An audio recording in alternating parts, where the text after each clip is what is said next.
Arizona Diamondbacks. The Rockies have won 4 in a row. That's the season's best. They're 24-22. The Diamondbacks are 7 games south of 500. And hi, everybody. Good afternoon. With Jeff Houston, I'm Drew Goodman. Last night, a fellow by the name of Ubaldo Jimenez was on the hill. 8 more shutout innings. He now has an ERA of 0.88. He is 9-1. It is one of the 3 greatest starts through 10 ball games, basically 10 starts in the last 90 years of Major League Baseball. Well, and the thing about it too is he just goes out there, and each and every appearance that he has, it just feels like we're talking about him and doing better things, and that's really impossible to do because the numbers you mentioned are incredible. But you talk to the players in the opposing dugout, they think this guy is tremendous. They don't like to walk up into that box and face him. No, they do not. And you know what? The Rockies pitching in this series, only one other start to tell you about, but has been very sound. And keep in mind, coming into this ballgame, Arizona led the National League in runs scored, but Chacin was terrific 2 days ago. Well, he took the ball first, went 6 innings, gave up 2 earned runs, and kept this offense off balance. And we talked about the ability to hit a lot of home runs, do all of that. But then Ubaldo Jimenez, the number 1 pitcher in all of baseball right now, he just followed it up,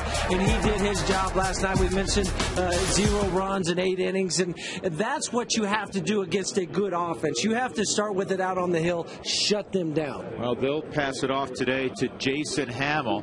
Hamill will be opposed by the ace of the Arizona Diamondbacks staff, Dan Herron. Now, you look at the numbers on Hamill, so-so, obviously. For Dan Herron, he has been not really like Dan Herron that we've seen in the past. He has a high ERA. Well, it's kind of both guys are kind of doing the same thing. Jason Hamill, what he did last year, you look at his numbers, have not been what he wanted to do coming out of the gate. Went on the DL, hurt himself, hurt that groin, came back, and starting to throw the ball better now, in my estimation, although the ERA is still up there a little bit, but has better command of the fastball, the curveball, the changeup. But Dan Herron right now is not the Dan Herron that has gone to 3 straight All-Star appearances, giving up 12 home runs, which is a lot. The month of May, his ERA was over 5 and a batting average against well over 300. But that being said, he has pitched well against the Colorado Rockies. In his last outing here in April, struck out 10 guys. Yeah, he is very, very capable, but the gopher ball has gotten him, as you said, this year. Well, when we come back, we'll talk about the Rocky skipper, Jim Tracy, because today is a milestone of sorts.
pitch this afternoon. Dan Herron for Arizona, Jason Hamill for the Colorado Rockies as the Rockies try to make it 5 in a row. Drew Goodman back upstairs. Okay, today, Jim Tracy will manage his 163rd game as the Rockies manager. Through 162, he has been very, very special. This is something I always have wanted to be a part of because I really felt if that opportunity ever came along that the best in me would then eventually come out. So I guess that's the benchmark, so to speak, that maybe what 98 and 64 represents. I don't ever want to go into my office on any day and look in that mirror and feel like I've let one of my players down. That's it. And if I can go home and say that, then am I disappointed when we lose? You better believe I am. It kills me. It absolutely kills me. But what's more important to me is that I haven't let them down and I haven't compromised their abilities. That's what it means to me. You know, Jim Tracy's a lot of things. He is a very, very bright man. He is a very passionate man. He is a player's manager, and he will always put his club in the best place to try to win a ball game late. Yeah, and that's why the players like him, because it's not about Jim Tracy. Yeah, the numbers are phenomenal, and it's very satisfying for Jim Tracy, but at the end of the day, as he just mentioned, it's all about putting the players in the best position that they can succeed, and at the end of the day, that's all the players want. They want to be able to have the opportunity to go out there and win and feel like your manager had a part of that in helping you win. It wasn't about the manager and trying to get all the camera time that he can, because I've had managers like that. It's about the players. The players respect Jim Tracy. He's about the right things. He's one of the most likable people, one of the most genuine people you'll ever meet, and he's done an extraordinary job through 162 games. Well, today he starts his second season, if you will, as Rockies manager, and the Rockies will try to take the brooms to the Arizona Diamondbacks. Colorado, Arizona, come on back to 20th and Blake with us.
Speed internet. Get blazing fast speeds and won't burn up your wallet.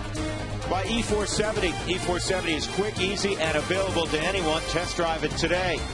By the Ford Escape. So much fun, so little fuel. Ford Escape. Drive one. And by Grainger, with over 900,000 products for the ones who get it done.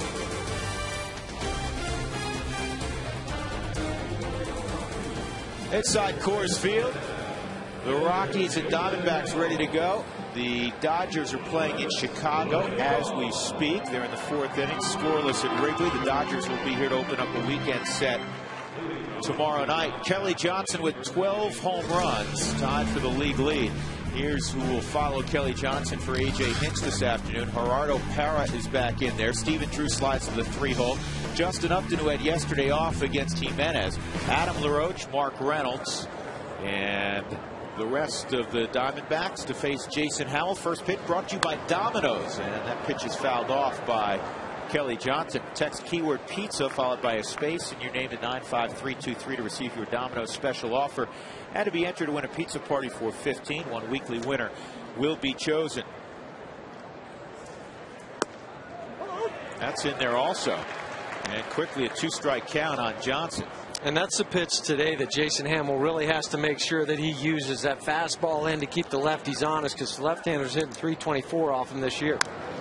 And there's that slider, defensive swing. Really a good swing from Kelly Johnson's standpoint to keep that AB alive. Right, and just not swing through it, just be able to get enough of the baseball so you can live for another pitch.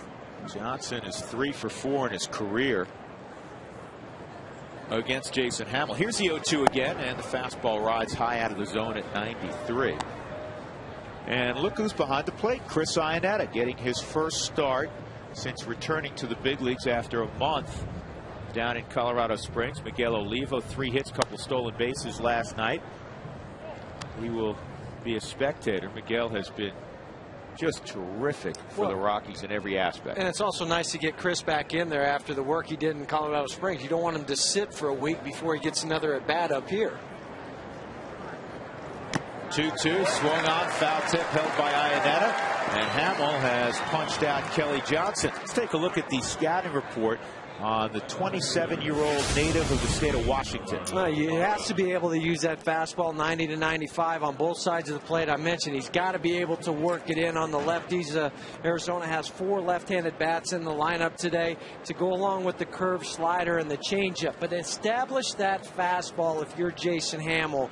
At times you kind of get away from that, but still that's the most dangerous pitch as far as a hitter is concerned, that you have to be honest with that one.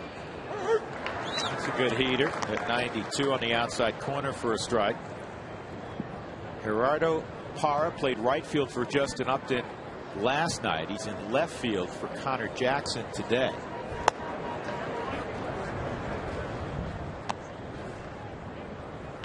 Parra's got a good bat, and he's a good outfielder.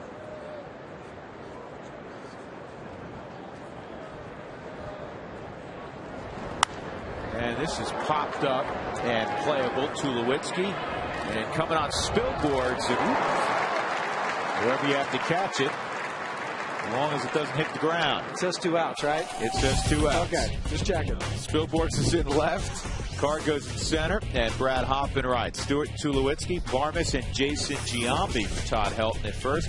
And as we discussed, Chris Iannetta is working behind the dish.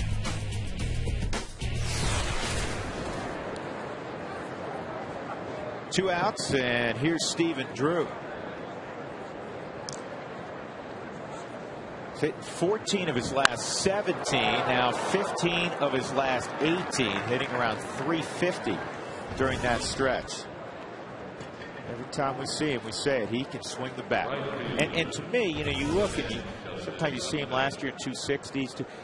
He should be a 300 hitter with that swing. Why not? I mean, but that's part of the thing with the Diamondbacks is last year we saw him at times hitting in the leadoff spot. This year we've saw him already in this series hitting the number 3 hole and the number 4 hole because he has that flexibility. You know, he reminds me a little bit in Carlos Gonzalez in that you can put him anywhere in the lineup and feel comfortable with them hitting there. Yep, no question. Here's Justin Upton. Takes a breaking ball for a strike.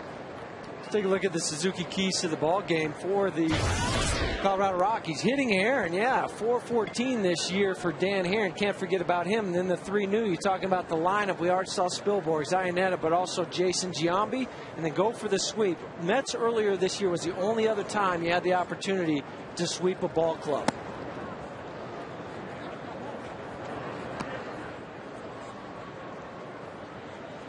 That's it. Justin Upton at the plate. having a much better May than the month of April. He was a .213 hitter in April, hitting .311 in May.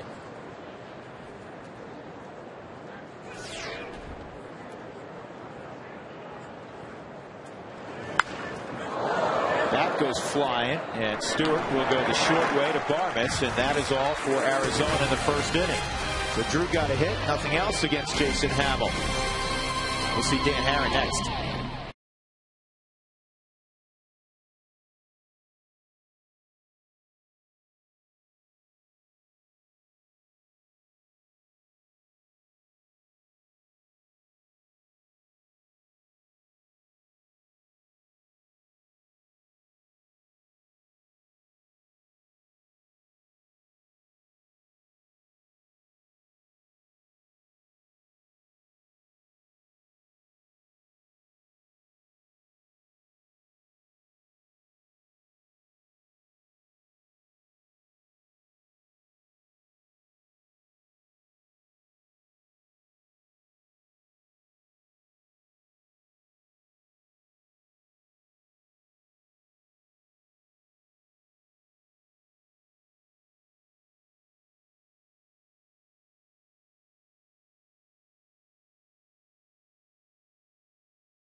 Ionetta, Ian Stewart, Clint Barmes, and then Hamill.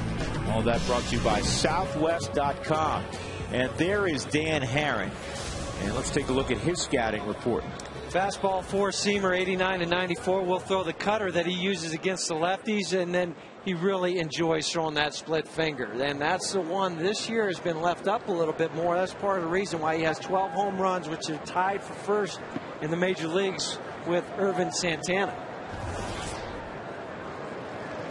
He typically has been strike one. He rarely walks people, but part of his issue this year, and talking to some people within the Arizona organization, is that he has fallen behind in some counts, which is unusual, and that eliminates the split a little bit. Right, because you can sit on that fastball now. I mean, we're already seeing it right now in this game behind 2-0, and that's just not something we saw in his last outing back in April here. No, I mean, we've seen Herron a bunch through the years, and 2-0 counts are really unusual for him. Well, he had 15 walks in 67 innings coming into the ball game. And thus you come in there with a heater and you get hurt. A leadoff single for Carlos Gonzalez. And look at that, the ball's dropped. Cargo into second. Heads-up base running by Carlos Gonzalez.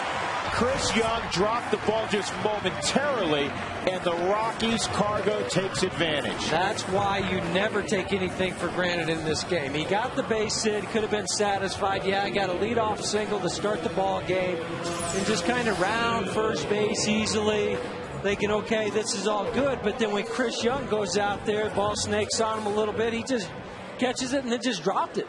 Third error of the season now for Chris Young. But the hustle from Carlos just keeps going strong, head first dive, and now you're automatically in scoring position. Changes the at-bat for Ryan Spilborghs. I tell you what, that is winning baseball right there. It is. And that head first slide, I know some people don't like it, some people do. That's just with the nature of the way you slide. Yeah, because people, saying, hey, after hurting your wrist and having to sit down a few days, would you slide feet first? He can't. That's how he goes. Well, that's why he wears that wrist protector on his hand, too. He put that on so that wrist does not bend back. That's the wrist protector I was talking about. You have it there, and it really just almost locks in that wrist in place, almost like a mini cast. 1-1 the count on Spilborghs. You could tell he was trying to work the ball to the right side of the diamond on that last swing. Well, Ryan's in there for a couple different reasons. He's 4 for 12 with runners in scoring position, but also his numbers against Dan Herron, 10 for 26. Yeah, and of course he and Herron are good friends. They were roommates in Santa Barbara. And this ball is hit well to right center field, way back and at the very top of the fence. Gonzalez around third, and he'll come home on the double by Spilborghs. 1-0 Rockies. He continues to wear out his old Ruby. 11 hits now against Herron, and that's the exact approach that you wanted to take with a runner on second base and nobody out. You wanted to drive that ball to right field. Fourth strike zone, Chris Snyder sets up away. That ball comes back in, but Ryan was still able to take his hands and hit it just off the wall at 375, about a couple feet from going out into the bullpen. And now Giambi. Off the plate, ball one. When the Rockies score first this year at Coors Field, they are 10-1. That's one of the 3 best swings that Spilborghs has taken this year. Well, it is, because he hit the ball to the right side, but he drove it that way. I mean, that is when you know you're really locked in, you're focusing, and you have to keep that front shoulder in. That's been part of Ryan's problem early on, at least, is trying to do too much with that front shoulder and fly open, and then their bat drags through the zone. 8 pitches in. Chris Snyder visiting with Herron, who is visibly frustrated already. Here's the defense for Arizona. Parra, Young, and Upton in the outfield. Reynolds, Drew, Kelly Johnson, Adam LaRoche in the infield. Chris Snyder's been behind the plate for all 3 ball games in this series. Jason Giambi, 9 for his last 23 at the plate, including a couple of home runs and 8 driven in. And that's off the plate. You know, typically you want to get after Herron early in the count because he is a strike thrower, but the Rockies are showing great discipline. Well, they just looked at what's happened to Dan Herron over the last 3 ball games, 1 and 2 with the 6.75 ERA. So that's the scouting report that they're looking at, saying, okay, he's had trouble now commanding the fastball, have trouble working ahead in the count. Most of the time it's be aggressive against him. Now it's show a little bit more patience. 3-1. Spilborghs at second, and this is fouled off. You can see the pattern on the forward strike zone. Herron trying to work Giambi away. No surprise there for a couple reasons. One, he wants to try to prevent him from moving Spilborghs. And the other thing is you want to stay out of his power. Yeah, but Jason can pull a pitch that's off the plate away from him just because he stands so close to the plate. You know, that forearm's almost on the inside third. Well, Herron does get a lot of those strikeouts. 1 out, and that'll bring up Tulowitzki.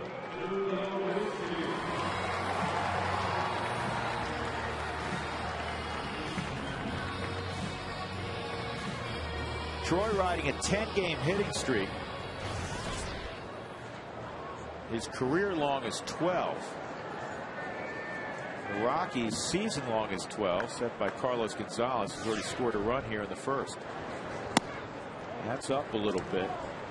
And that shows discipline right there, that they're going to make Herron work in the zone, because that's a pitch Troy likes to fire at. Well, he's a fastball hitter, though. I mean, that's Troy. That's his nature. You don't take that away, but he has a plan, too, that if he's going to swing it, make sure it's down. This ball's crushed. Right center field and deep. Take a good look. You won't see it for long. 3-0 Colorado. He had a plan, all right. Wait for that cutter, 87 miles an hour. That's what that pitch was. 13 home runs now allowed by Dan Herron. But it's because he was disciplined on that first pitch, didn't fall behind 0-1.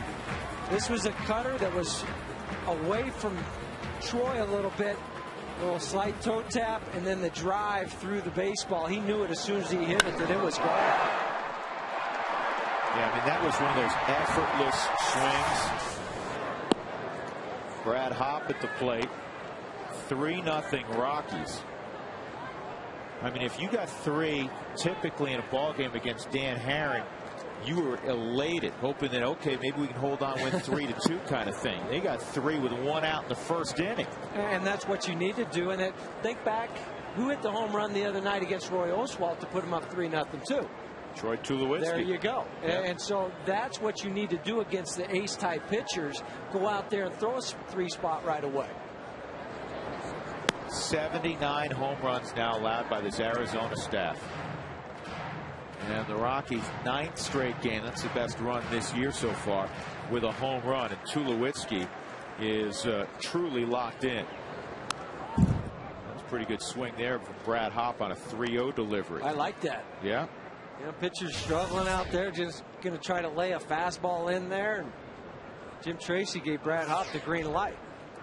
Rockies also 5-0 this year when Tulowitzki trots around the bases.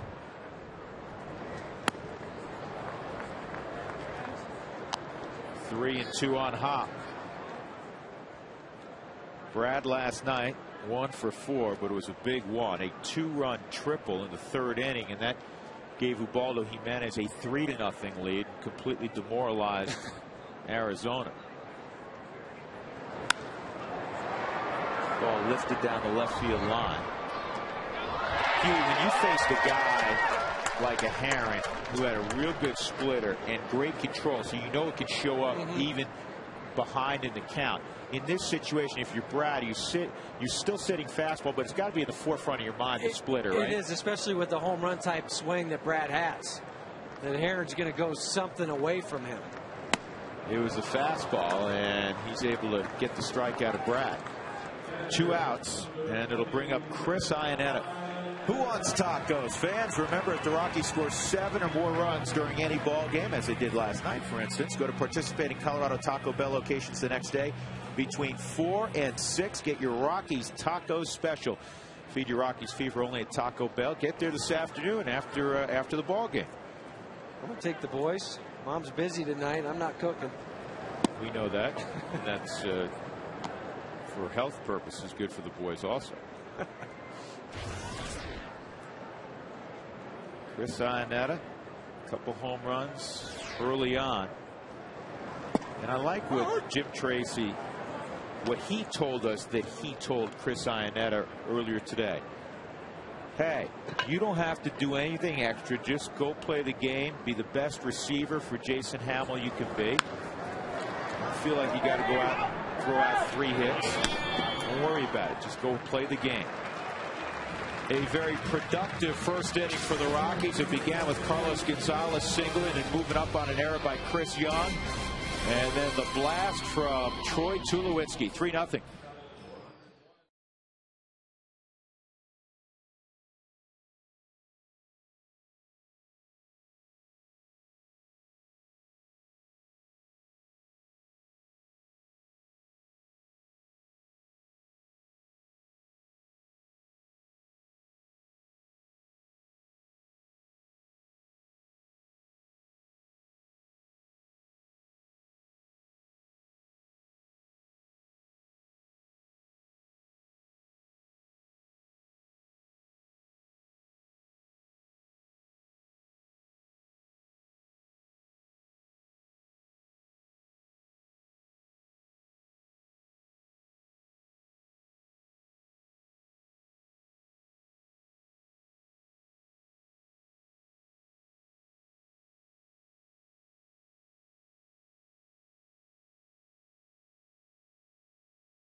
Text your answers to 95323. For yes, they're necessary like batteries. Rocks 1. For no, you only go to the big show. Rocks 2 is what you text. You're missing out if you haven't been to a minor league game. You have to. It's a blast. Especially with Colorado Springs right down the road. Yeah. Brakes Plus celebrating 20 years. Rolling back prices during May. Get $49 semi-metallic brakes, $69 lifetime brakes. And Adam LaRoche fouls off the first pitch. Think about the two approaches now by the ball clubs. Rockies have been a little bit more patient, make Dan Heron throw a first pitch strike.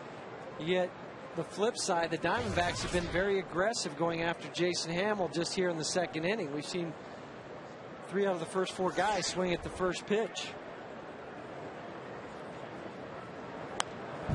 0-2 quickly.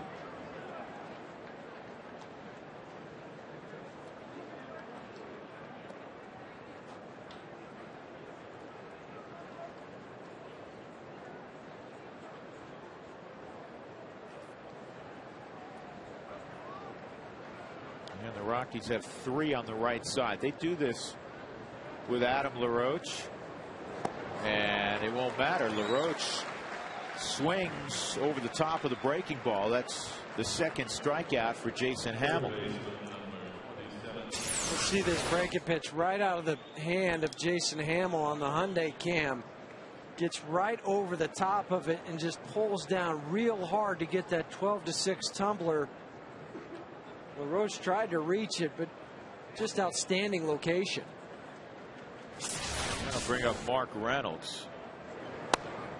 Rockies were 2 outs from a shutout last night when Reynolds hit a 3-run home run off Rafael Betancourt in the 9th inning. There's Ubaldo Jimenez, 8 shutout innings last night.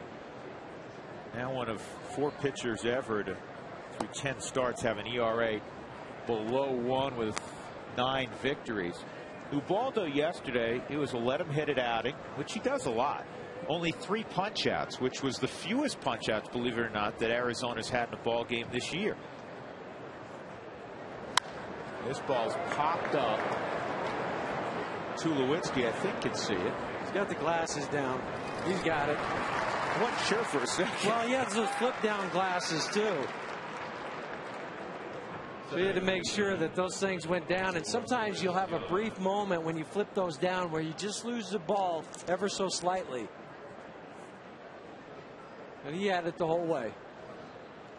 You were explaining the technique with those old flip downs, so you actually want to hit the corner of your hat, right? Right, and then you'll help. If you think about that, then you'll definitely catch the little knob that's on the end of that, so it'll knock those glasses down. Now, did you ever hit the hat so hard that you couldn't see anything? Breaking ball to Chris Young for a strike. Tried to push the hat up real quick sometimes. Yeah. Wow, that's too far. Young at 292, 7 home runs, 36 RBIs after a disaster of an 09 season. More of a slider. 1-1. This is the best start he's ever gotten off to in his career. I mean, he's on pace to drive in more than 120 runs. His career best is 85. Last year, just a 213 average. Come get the baseball. Tulowitzki decides his own hop, and he'll continue that job right to the dugout. 1-2-3 inning for Hamill. 3-0 Colorado. Middle of 2.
Dale Murphy calls it a career. The two-time National League MVP leads the game with a career average of 265, 2 home runs shy of 400, and he drove in almost 1,300 runs. One of the class acts of the 80s, early 90s in the game of baseball, Dale Murphy.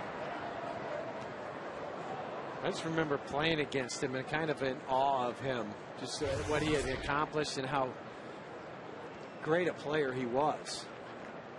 Watched him growing up and sitting there, oh, I'm on the same field with him. Swung on and missed 1 and 2. Ian Stewart leading off here in the second, and I think there were a lot of people that grew up as Dale Murphy fans. Former catcher, to convert him to the outfield. Yeah, that'd be a really, like Chris Snyder, really tall catcher.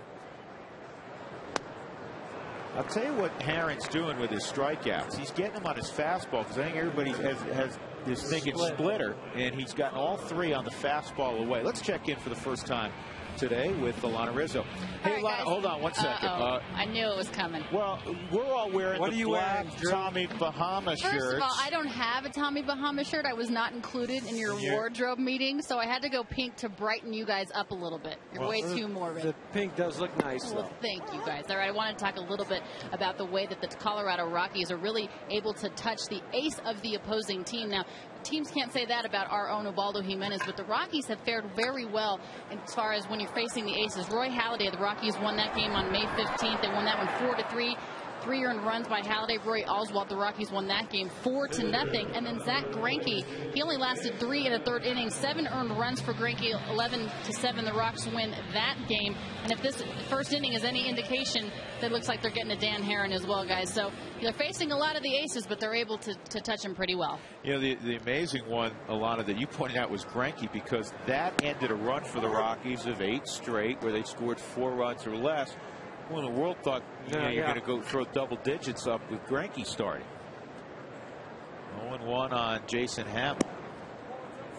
But also going into a game, sometimes your focus is pretty sharp in those games, because you have to be knowing you're going up against those guys. Does it always work out? No. But it does.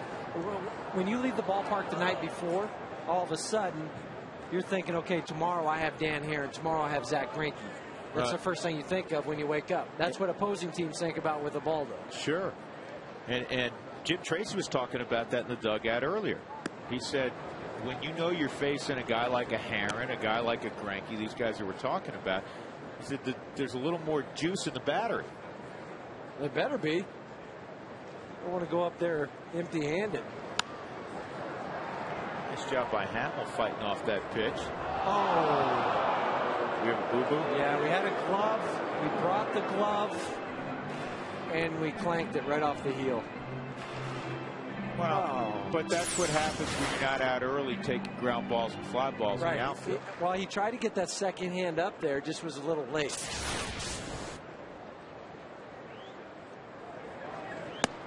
High. That's not the guy that was giving anybody a hard time out here for. He wasn't on Chris Young for dropping the ball in the first inning, was it? 3-2. Hamel's hard to punch out. Just able to foul off a couple pitches. But the one thing he is doing, making Dan Herron throw some more pitches. He's going to force him to throw 7 pitches at the least, which is good. Strike 3. Dan Herron has a 1-2-3 second after a tough first inning. As we go to the third, the Rockies have all the runs, 3-0.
whole lot more. By Tri-State Generation, Tri-State, the power behind your local electric co-op. And by Hyundai, get more style, more MPG, and more value at your Colorado Hyundai dealers today. Beautiful day for a walk or a hike. Rockies up 3-0. Great day to be inside. Make sure you have the sunscreen on. Temperature at game time was 84 degrees. Chris Snyder will lead off against Jason Hamill, and he fouls off the first pitch. Hamill gave up a 2-out hit to Steven Drew in the first. Got Justin Upton to round into a fielder's choice and a 1-2-3 second. Drew Goodman, Jeff Houston, Alana Rizzo. And this ball sharply hit Tulowitzki. Rolled up his arm for a second, or his leg. He got the baseball, yeah? That's why you have your other hand up there. In case that ball hops up, catch it on your hip, throw him out. Our Geico quote of the day, Kirk Gibson, who's now the bench coach for A.J. Hinch. I'm not out here to win a beauty contest. He's always been a kind of a gruff, hard-nosed guy. He was that way when he played. He's got that same attitude as a coach. And obviously he was a terrific player, terrific competitor. Great football player at Michigan State. All-American wide receiver. He was out there to win. That's what Kirk Gibson was out there to do. This is swinging bunt. Hamill off the mound. Bobbles for a second. And he's got Dan Herron. 2 outs. That's good because he retired a pretty good hitting pitcher there. Yeah, 414 on the season for Herron as a career 216 guy coming into this year. Yeah, for a pitcher, anytime you see an average in the 200s, gets your attention.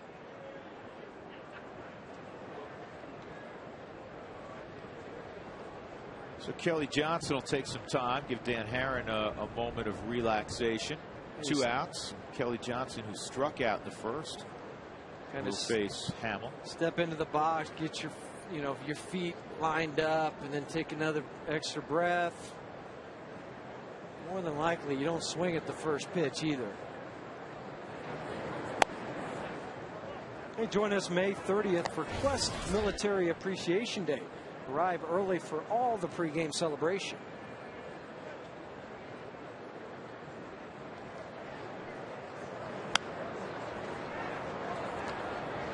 Stewart is not quite going to be able to get there.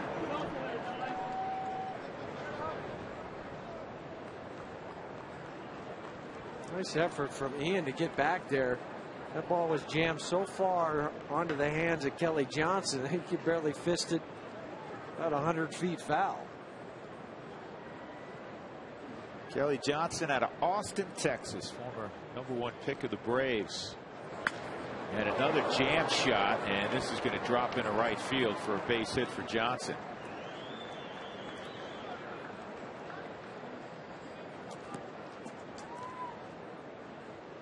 Bring up Gerardo Parra.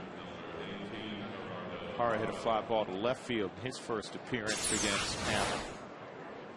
Hyundai Camp 4-seam fastball. They worked this one in to Kelly Johnson right above his hands. I mean, below the label, above the hands, and this bat just blows up in half. Tried to get the barrel to it, just couldn't get there quick enough. Barrel goes all the way out into the baseline between first and second base. That pitch is off the plate. We'll tell you the home plate umpire is Sam Holbrook today. Brian Knight is at first, Greg Gibson at second, and Jerry Davis, crew chief, who worked the plate last night, of course, is at third. First 2 innings last night, Sam had already 2 bang plays at first. He got them both right. Yes, he did.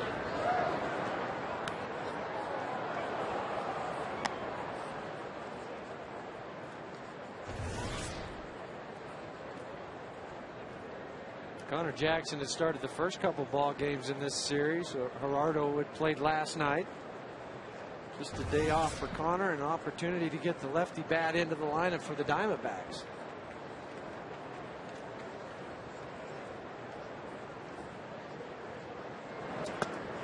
Two and one. I like what Chris is doing right now. That pitch from Jason Hamill just got all out of whack with his mechanics, tried to overthrow it. Ball was left up and away. Chris all of a sudden recognized that, called timeout, and went out to the mound just to slow him back down, get back to the mechanics. You got 2 outs, make a pitch here. We're back in the dugout and get our offense going.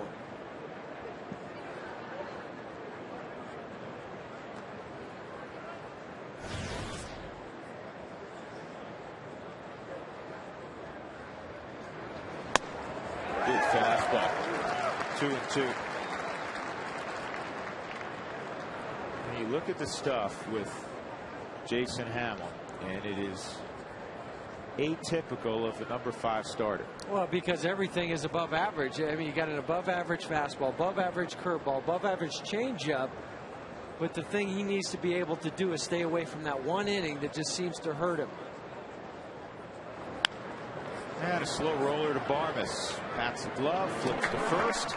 And another solid inning of work from Hamill. He's thrown only 31 pitches through 3 innings.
Slide for Cargo, not so much.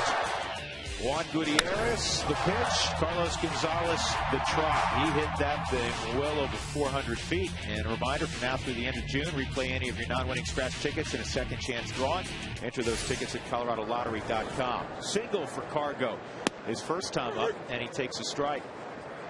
Ran into Carlos in the hallway in the locker room today, and I said, "Your wrist must be feeling okay after that home run." He just gave me a smile, said, "Yeah, it feels fine." He's a good kid, isn't he?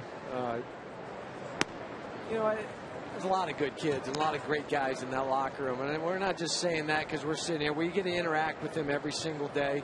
I've been in a lot of locker rooms. You've been in a lot of locker rooms. Guys down there are top shelf. It's special. It really is. It's a little bit different. This is fouled off. And when I say a little bit different, I mean it in a positive way. You know, you've told me off air, they've been in some clubhouses that were just so-so. That's right. And you know, you have your few guys that you hang with or you're friends with, and the other guys you talk to in between the lines whenever it matters. But you would just as soon be somewhere else, or just not associate with them. This locker room's not that way. Good pitch there. It's held by Snyder, and that's the 5th strikeout for Herron. That'll bring up Ryan Spilborg. So I'll give you an example of that. Walking through the clubhouse, I was talking to Tulowitzki for a couple of minutes, and next time I turn around and there's Corpus and Tulowitzki, engaged in something by Tulowitzki's locker, so it's not just, you know, the hitters or the infielders hanging out with each other, the starters, which you see in some clubhouse. They all gravitate, you know, the Latin players, because naturally, you know, language barrier. There is so much cross-pollination in that Rockies clubhouse. This is looped to second for now. That'll bring up Giambi.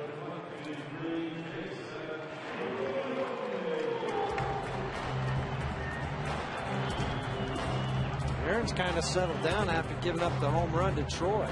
Yeah, he's retired 7 in a row. That's why sometimes that first inning might be the one inning or only inning you can get at guys like that, where they have a chance to settle in any sort of rhythm.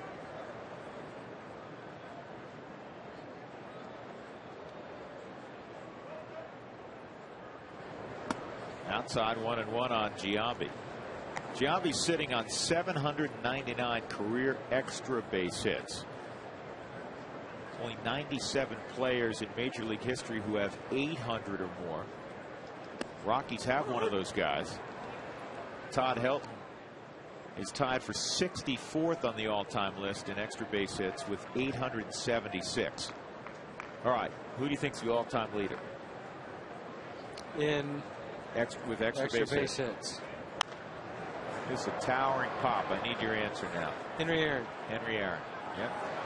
The great line about Henry Aaron is that if you took away his 755 home runs, he still had over 3,000 hits. He had 1,477 extras. 3-0 Rockies.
#875,000 online at safelight.com. Middle of the order for the Diamondbacks against Jason Hamill: Stephen Drew, Justin Upton, Adam LaRoche. You know, we call it the middle of the order, but it's actually not really the middle of the order. You know, 4, 5, and 6 would be the middle of the order, right? Yeah, it would be, because it's the heart of the order. Well, 4, 5, and 6 this year against Jason Hamill hitting 467. So let's start with this guy first and then worry about the other ones later. Stephen Drew with a 1-1 count, and he lathers one to right.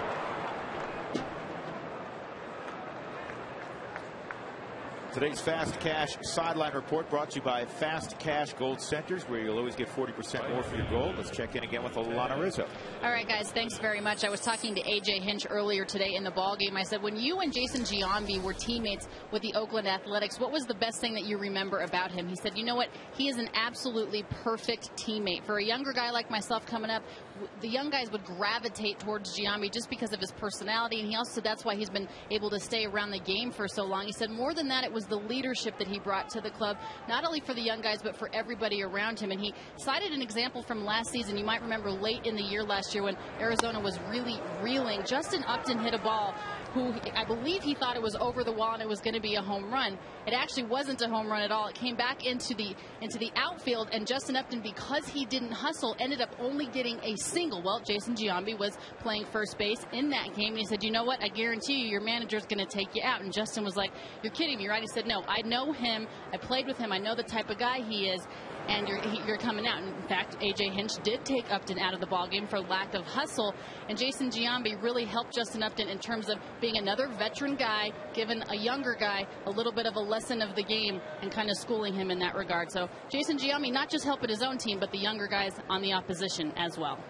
Well, we've learned over the last 6 months of baseball time with Giambi that that's what he's all about. I mean, he is a great teammate, and he's willing to help anybody and everybody, and he doesn't do it in a hey, I'm a superstar way. No, he's a very easy guy to talk to. He's been in every situation, played in a smaller market in Oakland, gone to the big market in New York. He understands the media, how to deal with everything. I mean, he not only helps young guys, to me, he's helped Todd Helton a lot too.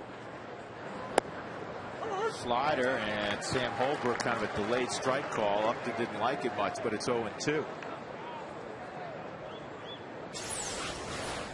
Forward strike zone shows that pitch was right on the black, down and away. Justin Upton didn't like it because he didn't think it was going to be a hard slider.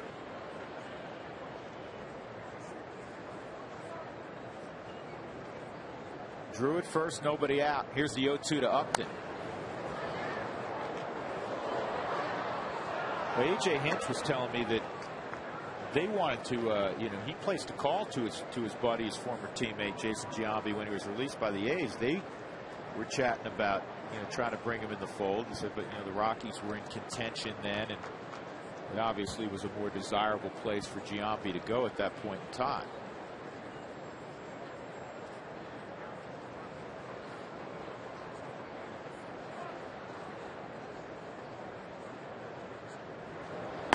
Strike three. Upton frozen on a 93-mile-an-hour fastball. That's the first out of the inning, and it'll bring up Adam LaRoche. Well, he'd gone the slider away to get the second strike. Now the high fastball right at the top of the zone. Third strikeout now for Jason Hamill. Adam LaRoche struck out in his first at bat.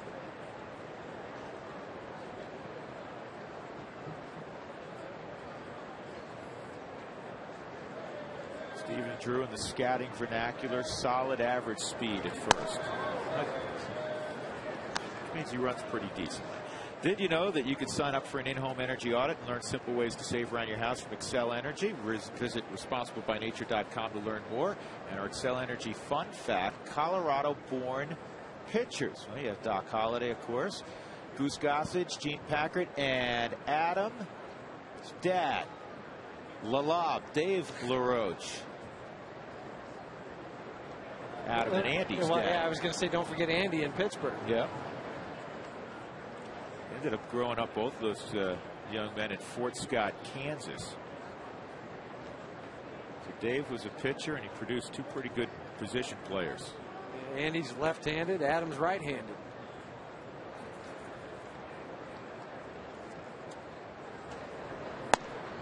Did he go? Check him.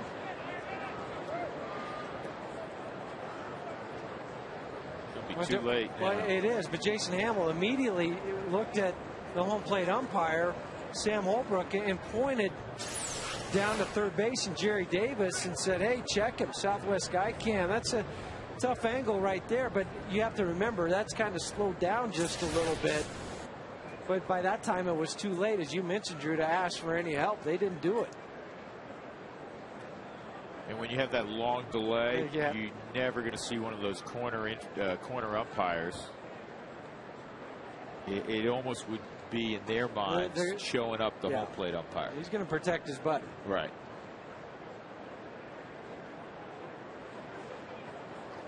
One out. Rockies up 3-0. Top of the fourth inning. Stephen Drew singled. He's at first. LaRoche down the line, foul. That's right in the area of our Same buddy. guy, and he fielded this one better, didn't he? No, I think it was his buddy because he didn't have a glove. And he still fielded it better. At least he got the souvenir. That's the objective. Arizona all time at Coors Field. They've played well here. 52 and 56, just below 500.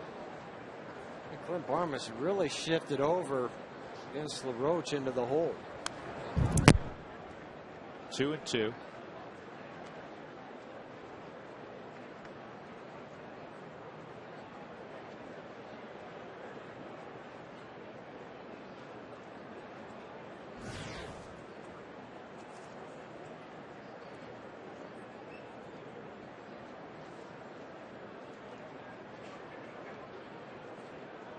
Jason Hamill has thrown just 43 pitches in the ballgame. Struck him out on the breaking pitch down and away from him last time. He went to a breaking pitch and that hung. He's fortunate that was fouled back. That could have easily been out in the bullpen. Hyundai Cam, we showed this on the strikeout of LaRoche back in the second inning, and the way it really dropped off the table, that one just spun up there.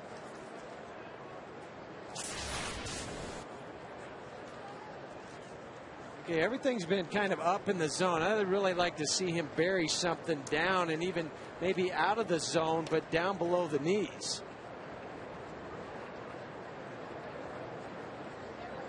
Hamill backs off, keeping Drew close. Adam LaRoche been around the block a couple times, a couple years with the Pirates. In fact, he played for Jim Tracy in 2007.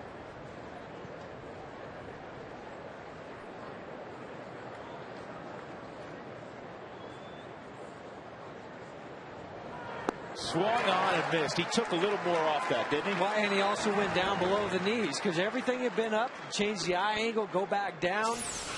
And that time the curveball, that's when he really rotated down on it, started about thigh high and then ended up below the bat of LaRoche with that leg drive. He just, no way could he reach it with that bat and that swing.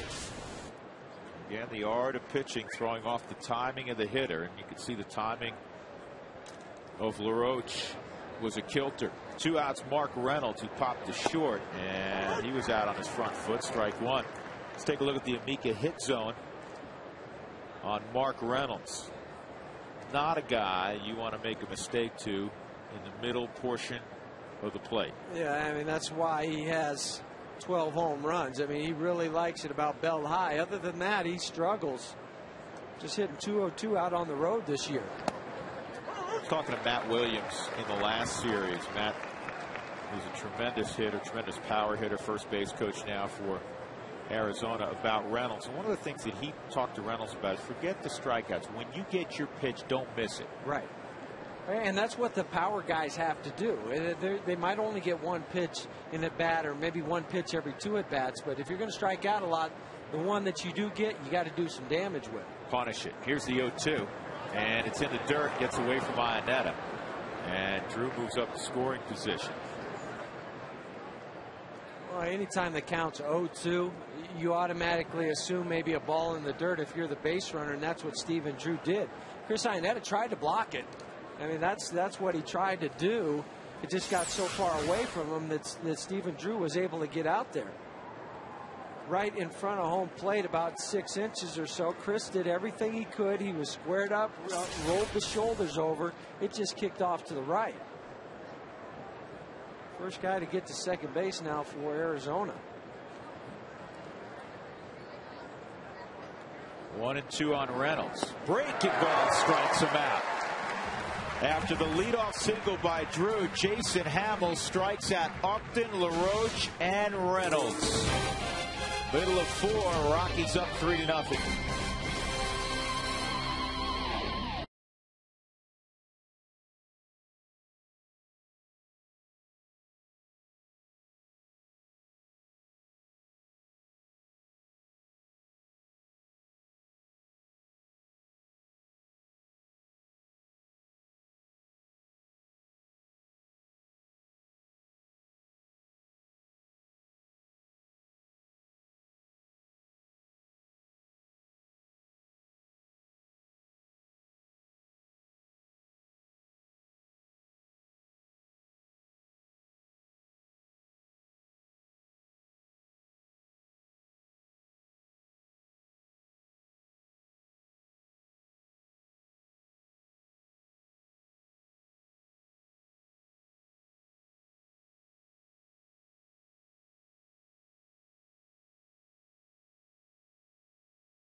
In a season.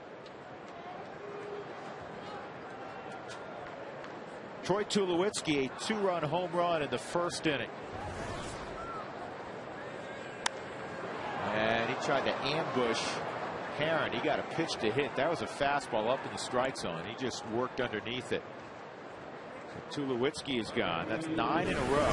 Retired by Dan Herron. This replay brought to you by the Colorado Lottery. First inning. Here's the home run by Tulowitzki to left center field. 5th in his last 7 games. If you have any non-winning scratch tickets, play him again at coloradolottery.com through June 30th. Here's Hop. Outside, ball 1.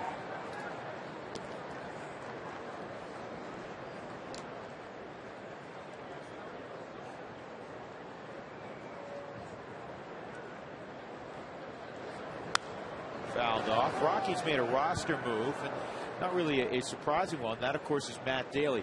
Matt had so much work the first 6 weeks of the season, he just got tired. And the Rockies sent him out really for R&R to Colorado Springs. Well, he was brought back today. Greg Smith was sent down, so Greg can get starts in and keep that arm lengthened out. He was doing a lot of sitting down in the bullpen. So Daly's back in the fold.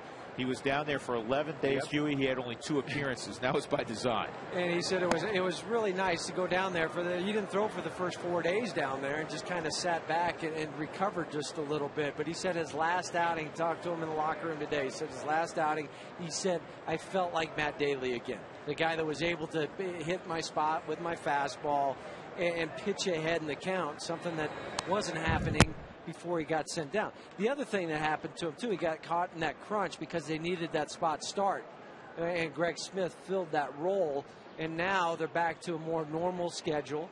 Get that extra guy back in the bullpen. Only have 2 lefties down there now. Greg can go back down to AAA and start every single day down there. Brad Hop drives this ball to left field. Parra is there, 2 outs. I mean, Matt Daly was being called on literally about 2 out of every 3 games. I said Greg Smith can go down there and start every day. Well, he can't do that, but every 5 days he can go down there. Well, it would be a little difficult. Back before 1900, they expected you to do that. Yeah. You're a pitcher. You start every day. You start doubleheader. Yeah. You got both ends of it. 2 outs for Chris Iannetta.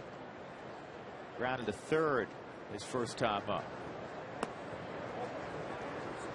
Iannetta in 17 ball games down in Colorado Springs tore the cover off the ball. He said he was 0 for 4 with 4 groundouts his first game. And after that, he drove in 21 runs in the next 16 games. Hit above 350, hit 5 home runs. We had a nice interview we showed on the pregame show with Alana, saying it was all about his timing, not so much mechanics, but his timing. That's what the trip down to Colorado Springs allowed him to do, is to get his timing back. And instead of being late starting your swing, it's better to be a little bit early. Now everything comes together. 2 balls, 2 strikes.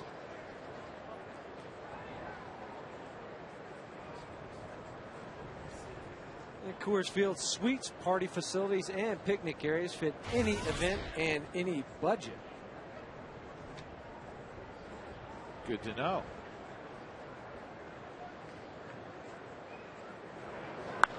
This ball is in the air to shallow center. Young coming on. He grabs the catch and he'll sprint the rest of the way to the dugout. Another 1-2-3 inning. That's 3 in a row for Herring, with the Rockies lead 3-0.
Makes a real low number. He's allowed 3 singles. He has struck out 5. He's got the bottom third of the lineup. Chris Young takes a slider.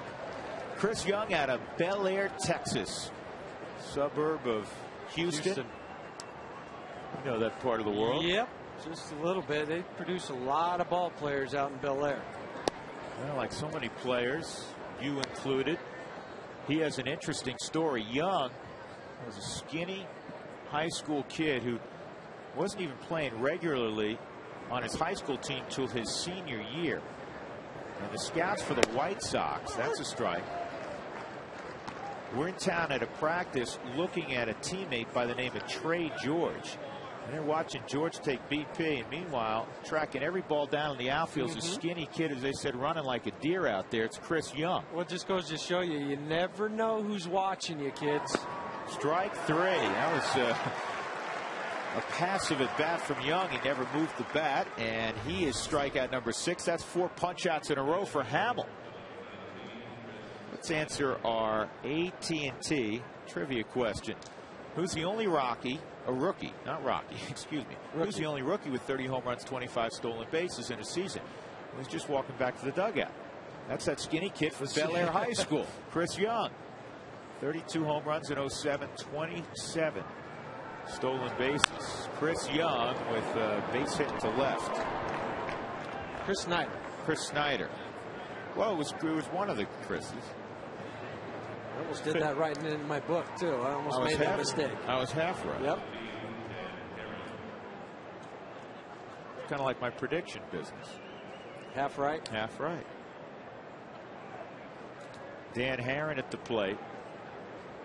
Well, we'll see what kind of ball that A.J. Hinch is going to play here with Dan Herron, who's hitting over 400. Is he going to make him bunt? Or is he going to let him swing the bat? Right, you know, I'd let him swing the bat. Yeah, from a Rockies perspective, they think he's swinging because Ian Stewart's even with the bat. And typically, in this situation, with 95% of the other pitchers in baseball, you'd see the corners, especially third base. Obviously, Giambi's got to hold the runner on. But you'd see the third baseman shortened up. He's now 2 steps behind the bat. Well, especially being down already in the ball game 3-0. Maybe if he was up 2 or 3-0, might be a different story. Good slider. And if you're Hamill, you treat Dan Herron like he's a 6-hole hitter. Well, and you also treat it more like an American League lineup with the DH. So you got to worry about 1 through 9. It's not just an automatic out. You get through the first 8 guys, and then the 9th guy is easy. He has 46 hits since the beginning of the 2008 season, which is more hits than any other pitcher in the game. And included in those 46 hits, 17 doubles. He already had a 4-hit game earlier this year. And you mentioned it, when he came up in his first plate appearance, he was hitting .414. That's not after 2 starts. No. This is a ground ball that's going to find a hole.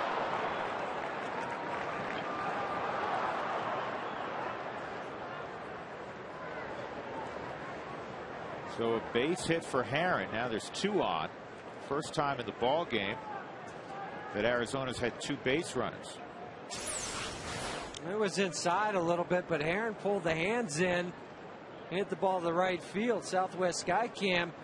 You see how much Chris was reaching back towards the inner third, and Herron's still strong enough to drive it past the diving Clint Barmas.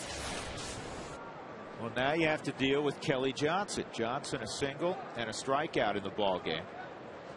1 out.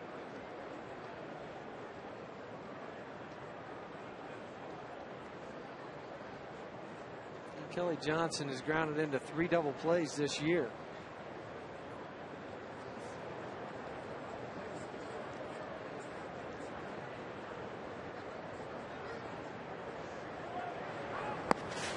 Check him. Yeah, he went around. Well, he doesn't even need to check him. 0-1.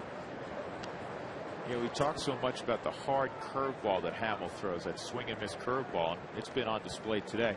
You know what else he has in the arsenal today? He's got a good slider. Well, and that's what you're able to get to the lefties if you show them that fastball where you keep them honest. Think last time that Kelly Johnson got a base hit, it was a 4-seam fastball right on his hands. So he was going up there thinking, oh, I got to be on this fastball, and then you throw him that pitch that he can't hold up on. But now it comes down to making a pitch. You have mode 2.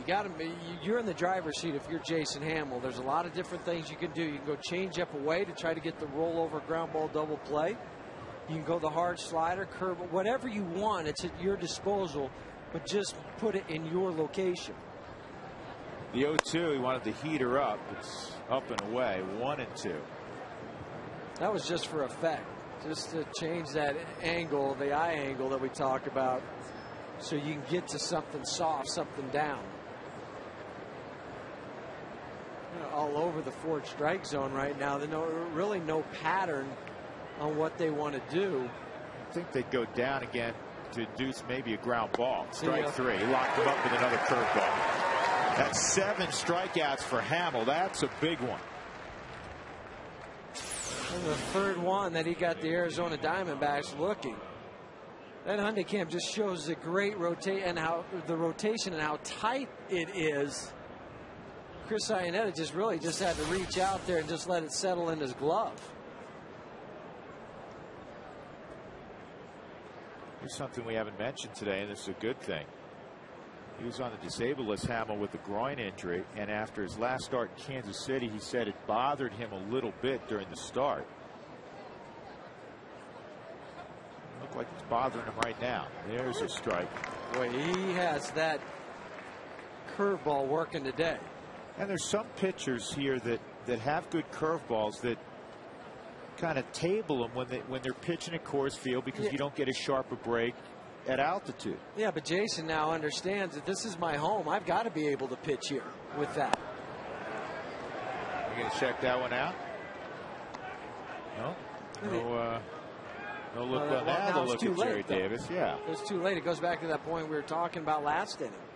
But the thing that Jason's been successful with today, 16 of 20 first pitch strikes. Keep your focus here. 2 outs, 2 on. Parra at the plate. And that was a good pitch to hit from Parra's perspective. He didn't get it. 1 and 2. Yeah, but you don't want to get the guy on deck, Stephen Drew. Nope. I mean, the guy that's already a couple singles today and swinging the bat very nicely off Jason Hamill. So get Parra here and be done with it.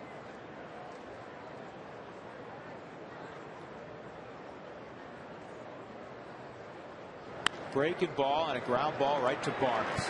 That's a good inning from Hamill. First time he dealt with a little traffic today, and he handled it. He got the strikeout of Johnson, and he got Parra on a ground ball to Barnes. 3-0 Rockies, mid-5.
In game 1 of this series, and Ubaldo Jimenez, who's been very, very good in every ball game this year. Let's not leave out the work so far at Jason Hamill. 5 shutout innings against the top-ranked offense, at least in runs scored, coming into the series. Job Done Right players of the series, presented by the Colorado Association of Mechanical and Plumbing Contractors. To have your next building or service project done right the first time, visit jobdoneright.org. Rockies up 3-0. They jumped on Dan Herron for 3 runs after just 1 out in the first inning. Gonzalez singled, Spilborgh's doubled him home, Tulowitzki a 2-run home run. It'll be Ian Stewart here in the 5th leading things off. Herron has retired 11 in a row since Tulowitzki's 2-run bomb. He's pretty much just completely jumped the splitter and gone to the fastball, a little bit of a curveball. but trying to cut the fastball a little bit more and make it run to the away from the lefties. He's fallen behind 2-0. That was another thing early in the season. You know, Herron's got that 4.79 ERA coming in, which is very unlike Dan Herron. They felt like he was throwing the cutter too much. It takes away from your fastball. You know, all of a sudden, you know, your cutter's 85, 86 miles an hour. When you want to reach back a little bit more to get that four-seamer, to get it up there 91, 92, you just don't have it because your arm is more conditioned to that cut fastball. And Dan Herron's also allowed 79 hits on the season, which is the most in the major leagues for a starter. Good pitch. That's what he can do. All the good ones have secondary pitches they throw behind in the count. But that's one of the rare times we see that curveball, though. Yeah. 2-2. And this ball is lined to center field. Young will move back and make the catch. And now that's 12 in a row. Set down by Dan Herron. Hey, go on the road with catcher Miguel Olivo and the Rockies on their most recent 7-game road trip. See what it takes to move equipment, personnel from town to town. Journey through Olivo's path to the Rockies. It started in the Dominican Republic and has now gone through 6 big league clubs. That's Rockies All Access. Catch it tonight at 7 p.m. on FSN Rocky Mountain. Barmes takes a fastball at the knees. So today is the beginning of the second season for Jim Tracy, and that this is his 163rd game as manager of the Rockies. This ball is launched foul. And in his first 162, the Rockies under Jim Tracy 98 and 64. And from late May to late in 09 to late May in 010, the only team with a better record, the New York Yankees. They had 102 wins during the same period of time. Well, and good for Jim Tracy, too, because there was some talk maybe after Pittsburgh. Well, would he get another shot to manage? Would he? How would he handle it? What would he do? Well, I think he's answered that question pretty easily. He's doing just fine.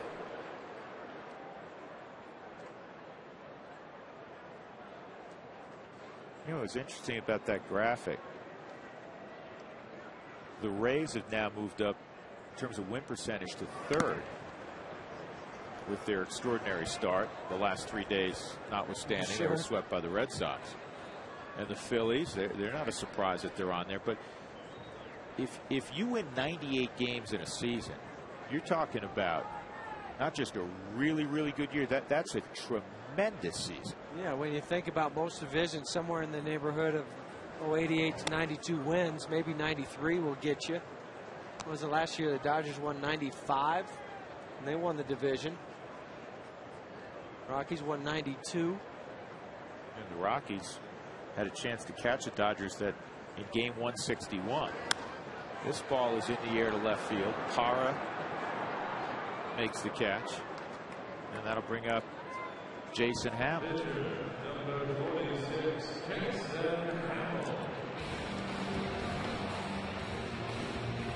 Purchase power tickets and receive $10 or $15 in concession value.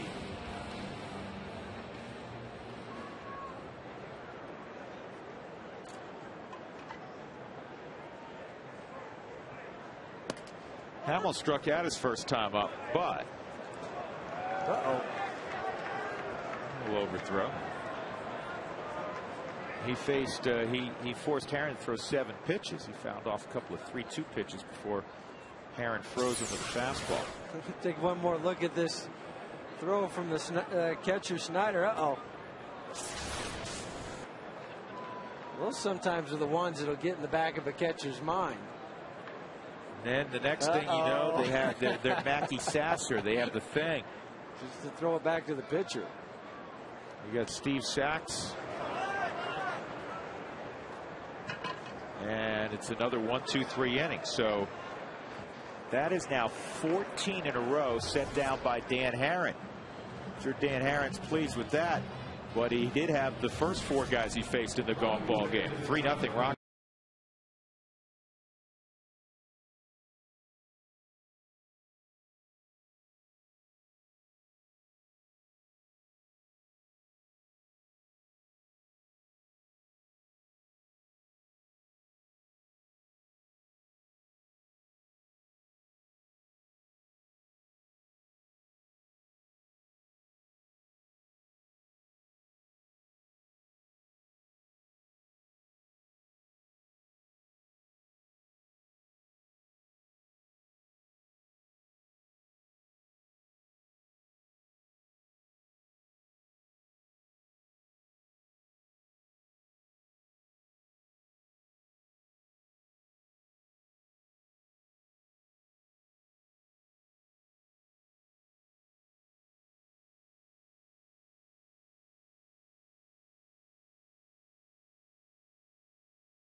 Quest high-speed pitch. Dan Herron's at 93, Jason Hamill 94.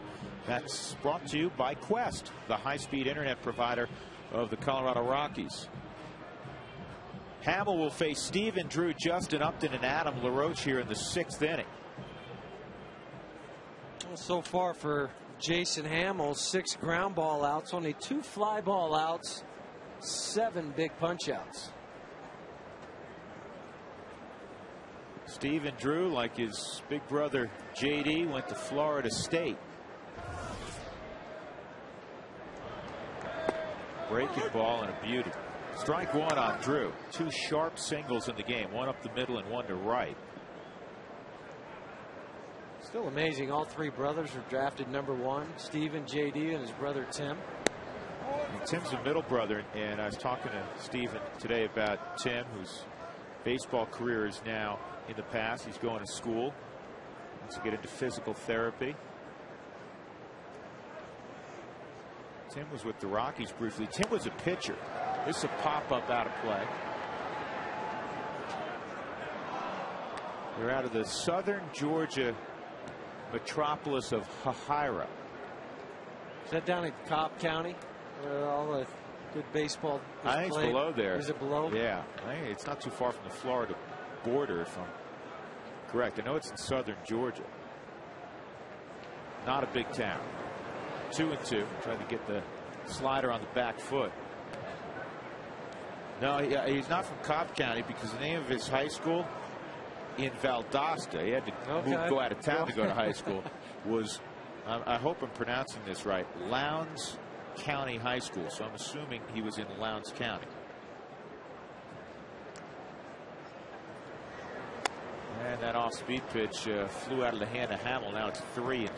He just tried to overthrow that one. Came out of the side of his hand instead of over the top. You have a 3-0 lead.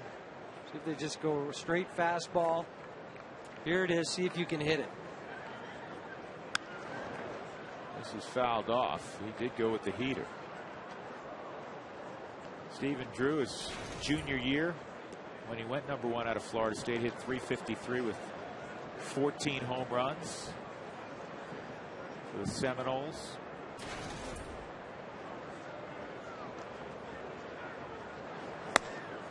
And a little bit high. That's the first walk of the game for Hamill. So Drew's been on 3 times. Let's take a look at this afternoon's Cabot Woodstain's legendary performance. May 27, 1968, Major League Baseball expands outside the confines of the United States for the first time. The National League announces expansion in 7 years, awarding Montreal as well as San Diego. That's when those 2 teams were born, 1968. Oh, the Olympic Stadium. First it was Jerry Park, and then moved into Olympic Stadium. Of course, you're a former Expo. Yep. That's the organization you grew up in. You know, I love going to Washington, and I understand why baseball unfortunately had to leave Montreal. But every year, you know, a couple times during the summer, I'll think about the days when we used to go to Montreal, and I miss it. It's a great city. Well, I was just thinking about that after we saw the Nationals a couple weeks ago. It just doesn't seem like the same organization. Yeah, I mean, some of the stats, whatever. It just, Washington just doesn't seem like it used to be in Montreal. No, it doesn't. It's 2 different organizations now. Justin Upton with an 0-2 count. Talking about brothers that went in the first round. Justin and BJ.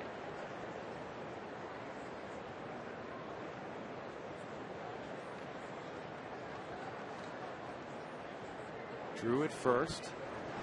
Strike 3, and again Upton is caught looking. He might get tossed here because he took a step and kind of was giving Sam Holbrook the business. Sam Holbrook told him it was right there. Hyundai Cam, Chris Iannetta, just hold it. Nice way he turned his glove over to give Sam the look on it. Held it right there. Southwest Sky Cam, Sam Holbrook, all he had to do was punch him out. 8 strikeouts. Ties a career high for Hamill. It's the 5th time. He has struck out 8 in the ball game. His previous high this year was 7. He has struck out Adam LaRoche twice.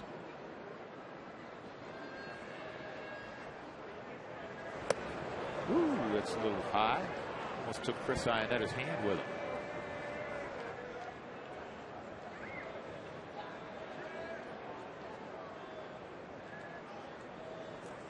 A little bit later in the ball game now, and things are a little sweaty out there. That ball will slip out of your hand. That's what's happened. Well, 2 of the first 3 batters for Jason Hamill. It happened on the curveball to Stephen Drew, and now that fastball to LaRoche. Good pitch, man. He has had a dandy of a curveball and a very good slider all afternoon. And he's been able to throw it whenever he needed it, too. That's the other thing, too, is that whenever he needs to get that hard curveball over, he can go to it at any time.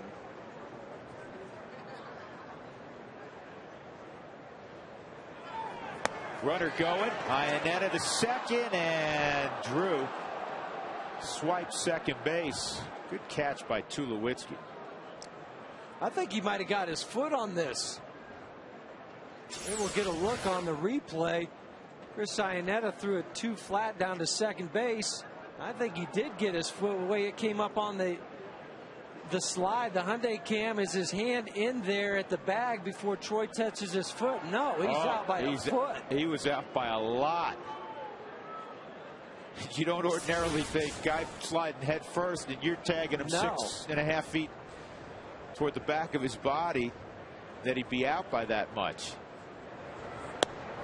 And that's what Greg Gibson's thinking out at second base, too. The guy sliding by, the shortstop swinging by, the throws up high and away from second base. There's no way he could have tagged him. Or if he did tag him, the hand's got to be in there. 2-2 on LaRoche.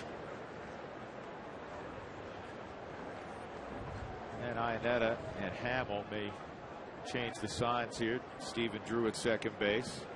Or maybe just going out there to say, you know what do you feel like throwing here? You want to go with the fastball? You've gotten him on a couple good breaking pitches down. Let's throw that again. See if he makes the adjustment. Arizona just 1 for 13 in this series with runners in scoring position. We talked about their offense coming into this. Well over 300, which led Major League.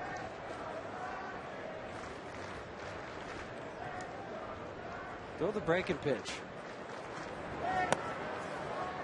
3-2.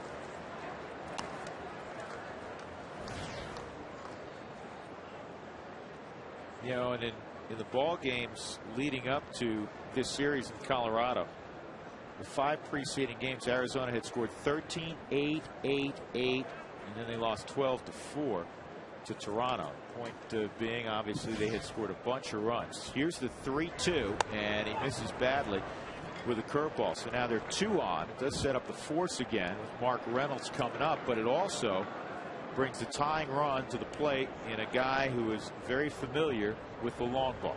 Oh, he hit one in last night's ball game off of Betancourt. The other thing he doesn't do, he doesn't really hit into a lot of double plays. Bob Apodaca out there, and I'm looking down at Jim Wright, see if the phone's ringing in the bullpen. Fans come to the May 28th game, which is tomorrow, and receive Rockies Rewards coupons.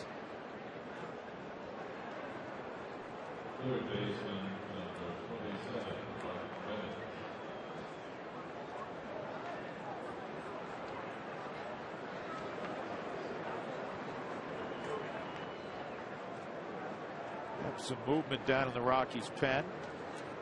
Reynolds, a pop to short and a strikeout.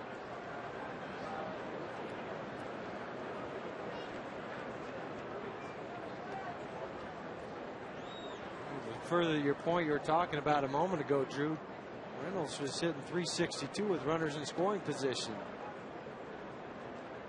Yeah, he's not the guy you want to see up there, but up and down this lineup, they have guys that everywhere they go deep. In fact, in the 9th inning last night, Mark Reynolds on our Colorado Lottery replay went deep against Rafael Betancourt after a couple of seeing eye singles. He hit one over the auxiliary scoreboard in right, and it was 7-3. It forced Jim Tracy to get Manuel Corpus up to the bullpen. Betancourt ended up getting the next couple of men. Corpus wasn't needed.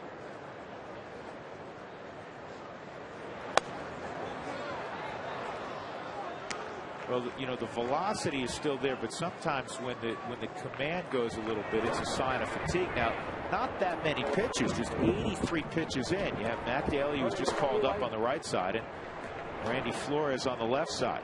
He's just starting to overthrow that fastball a little bit now because it's starting to be up in the zone. I figured he would go off speed there, and he dropped a curveball on his lap. Reynolds was sitting on that 2-0 fastball. 2-1. That replay, by the way, brought to you by Colorado Lottery. If you have non-winning scratch tickets, replay any of those at coloradolottery.com through June 30th. I'd throw him a couple more. Wouldn't mess around with that fastball. He threw him another one, and it's 2-2.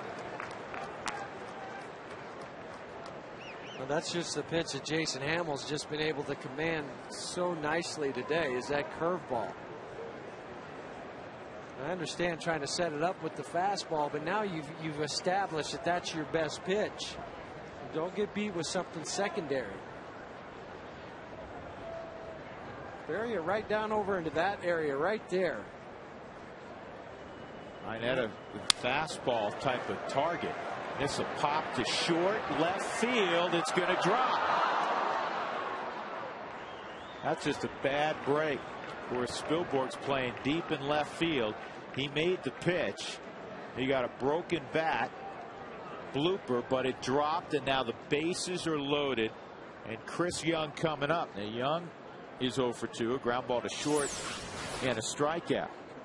It did jam him, but notice where it is. It's belt high. That allowed him to come in and stay through the zone. That's why he was able to be strong enough to bloop it out there. If that pitch is down and it jams him like that, that's a rollover double play ground ball.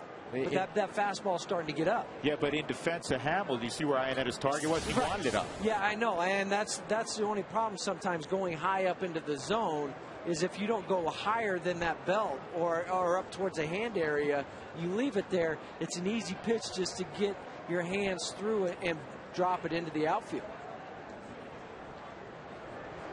And Young hits a ball that's going to drop. 1 run will score. And everybody moves another 90 feet. It's been said many times that it's not the ball over the wall necessarily at Coors Field. It's those balls that land in front of the outfielders because of the largeness of the outfield at Coors Field. Yeah, another broken bat from Young. Now he's 5 for 7 with 12 RBIs with the bases loaded in 2010. Chris Snyder at the plate. He had a sharp single his last time up. 3-1 ball game. And that leadoff walk came around to score too. Yeah, Jim Tracy.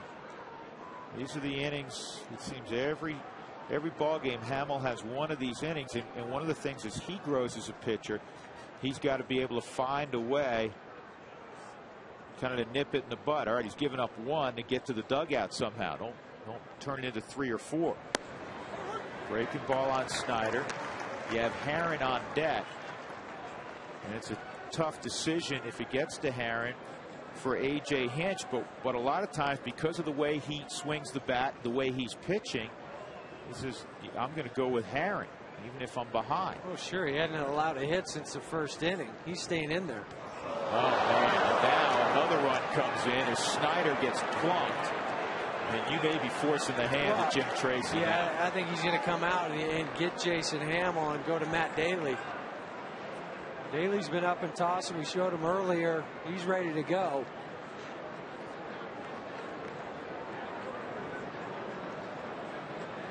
This is the stall to get Daly a couple of extra darts down in the bullpen. That'll be all for Hamill. So Hamill rolling along. He gives up a couple of blue picks, and then he plunks Snyder. And it's a 3-2 ball game with 1 out. Welcome back to the big leagues from Matt Daly. He's got a bases loaded jam when we come back.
Road Ahead brought to you by E470, quick, easy, and available to anyone. Test drive it today. The Dodgers are in town beginning tomorrow for a weekend set. Friday, Saturday, and Sunday right here on FSN Rocky Mountain. Then Memorial Day, it'll be an afternoon affair. The scheduled starters in San Francisco, Ubaldo Jimenez and Tim Lincecum. And then Tuesday and Wednesday, day off Thursday, and the Rockies travel to Phoenix to take on the Diamondbacks again. This afternoon's call to the bullpen is brought to you by Comcast Digital Home Phone Service. Warm up to unlimited local and long distance. Call 1-800-COMCAST. Bases loaded. Dan Herron at the plate. Matt Daly out there. And you have to, I think, somewhere in your mind be thinking perhaps about a squeeze. Well, yeah, especially when you're down by 1 run. If you're A.J. Hinch, you got Dan Herron, who hasn't allowed a hit since the first, just to get the ball game tied again. And the first pitch misses. Matt Daly. In these situations, a guy Jim Tracy likes a lot because he's a strike thrower. And typically, he is undaunted by the fact that there's guys on base. Yeah, pressure doesn't bother him in being in these situations. And Herron, one of the top hitting pitchers in the game, swings through that fastball. It's 1-1. The good thing, if you're an infielder for the Rockies, you can play a little bit deeper on the left side because now you got 1 strike. Ian Stewart can back up. Jason's the only guy that's playing in over at first base. 2-1. And Stewart at third, a couple steps behind the bag. And he can go whichever way the ball takes him. If it's hit to his left, he can go to second base. To his right, he can step on third, go across. If he has to come in, he can go home. Get a ground ball.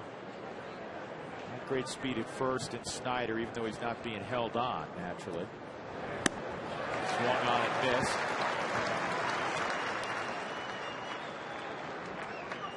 I would think you'll see if Daly can get Herron, this will be piecemeal, and you'll see the lefty against Kelly Johnson. Definitely. Well, you have 3 lefties in a row, Johnson, Parr, and Drew, so an opportunity to go to the lefty out in the pin and Randy Flores. Matt Daly's just coming in to get this 1 righty out.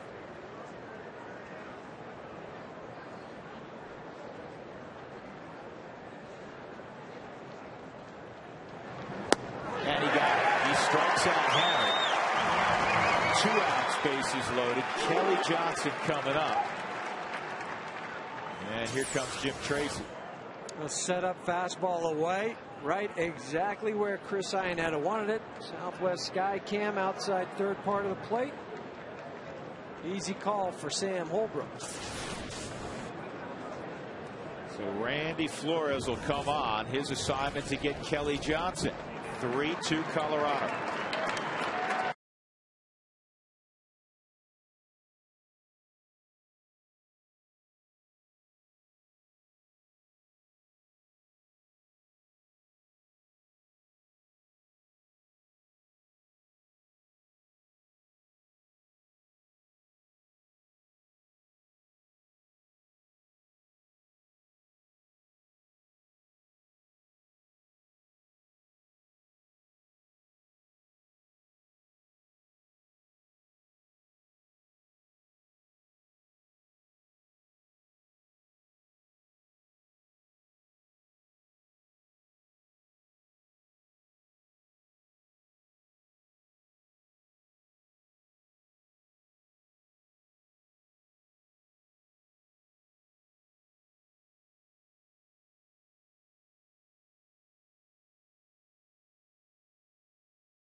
Rockies with a 3-2 lead. They led 3-0 when this inning started, but Arizona, a couple of walks, a couple of bloop hits, and then a hit batter, all against Jason Hamill, and made it a one-run ball game. 2 outs, bases loaded. Randy Flores on to face the leadoff man for the Arizona Diamondbacks, Kelly Johnson.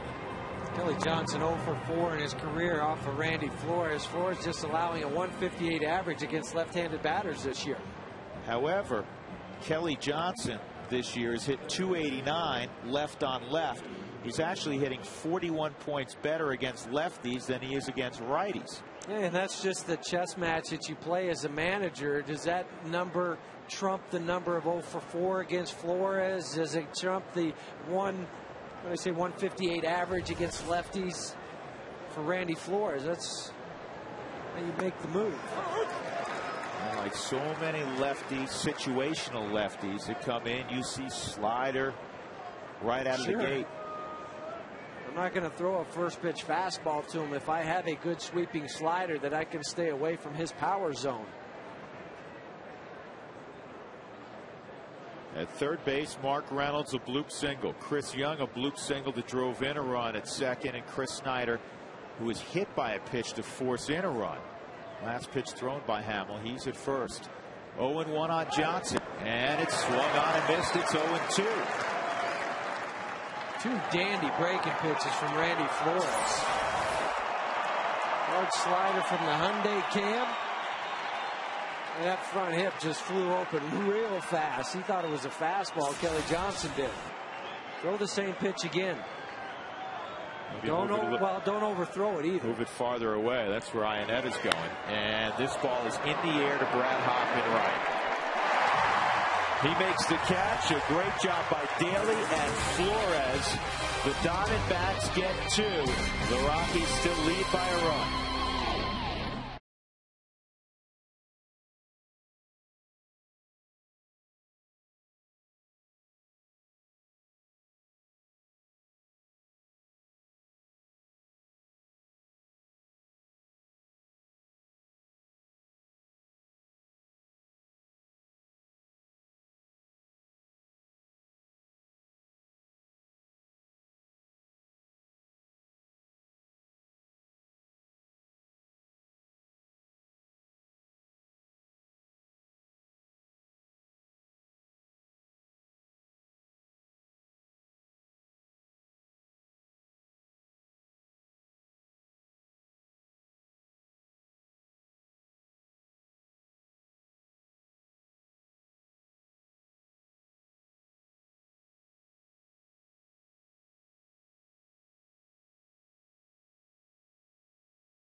Who had a single in that first inning. We'll try again here in the 5th.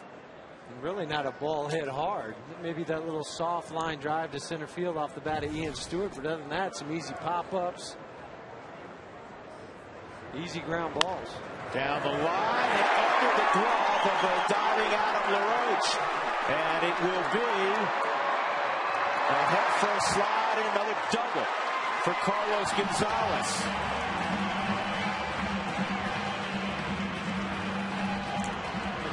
The number 1 hole hitters against Dan Herron.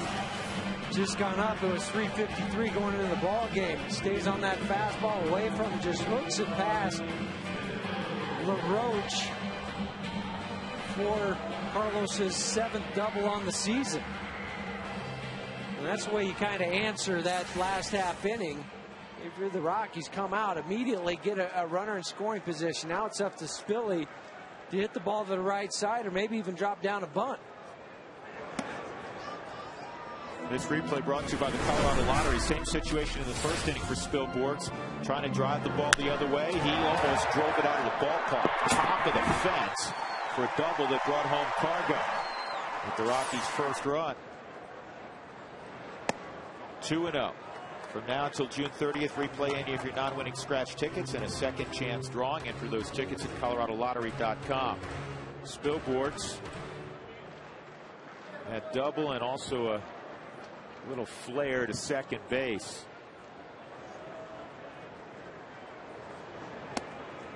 And the breaking ball missed. It's 3-0. Well, Herron gives up the double after retiring 15 in a row, and you wonder, all right, how sharp, actually 14 in a row, how sharp will he be after a long inning on the bench? Well, and then to go out there in the very first pitch, get a double, and have trouble with the guy that you've had trouble with in the past, in Ryan Spilborghs, who has 11 hits off you. Aaron just has 80 pitches in the ball game. Next pitch will be his 81st. Rockies trying to build another run. And this will drop into the right field. Gonzalez hesitated for a moment. He'll stop at third. And he said professional at bat. I mean, that's exactly what that was for Ryan Spilborghs. Didn't chase the first couple fastballs that he saw. Even this pitch from Chris Snyder had to reach back. Ryan just pulled those hands inside. He was thinking the whole time, I'm just hitting the ball to the right side. Am I just hitting it to right field?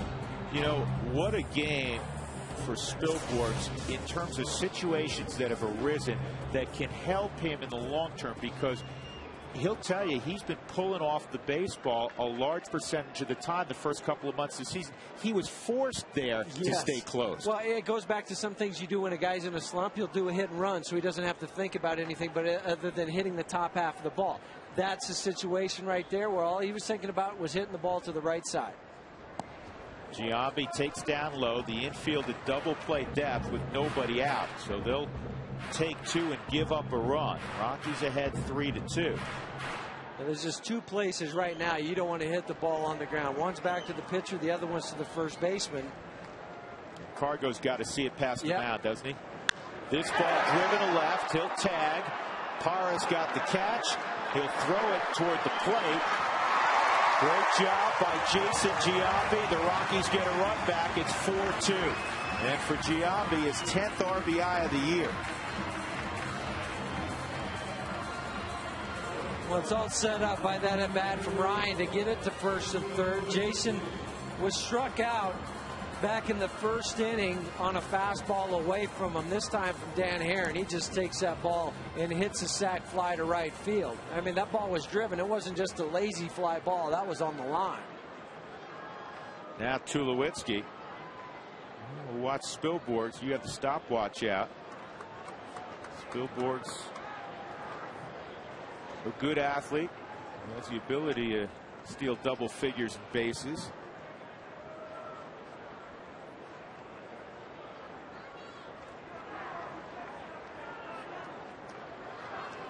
Aaron sometimes has a very high leg kick, too. That time he went more to the slide step. 1-0 on Tulowitzki. Let's take a look at our Coors Light Cold Hard Blast. Coors been gathering a bunch of these of late. First inning, this ball was walloped to left center field. Two-run shot for Troy. 5th home run in his last 7 ball games.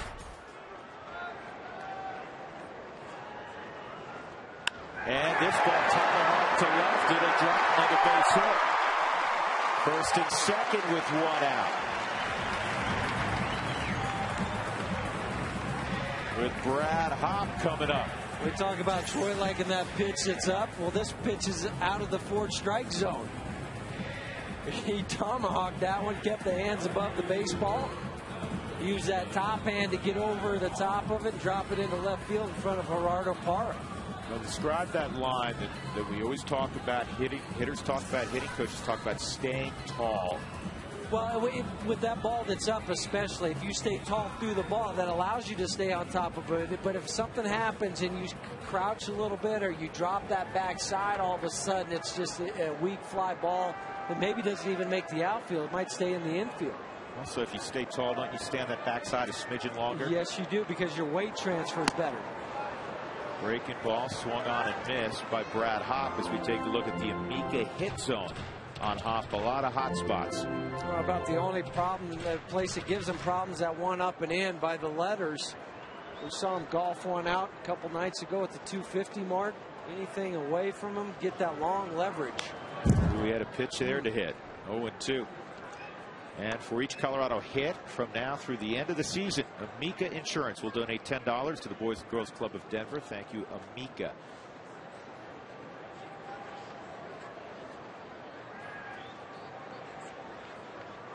Good speed aboard. Spilborg's at second. Troy Tulowitzki at first.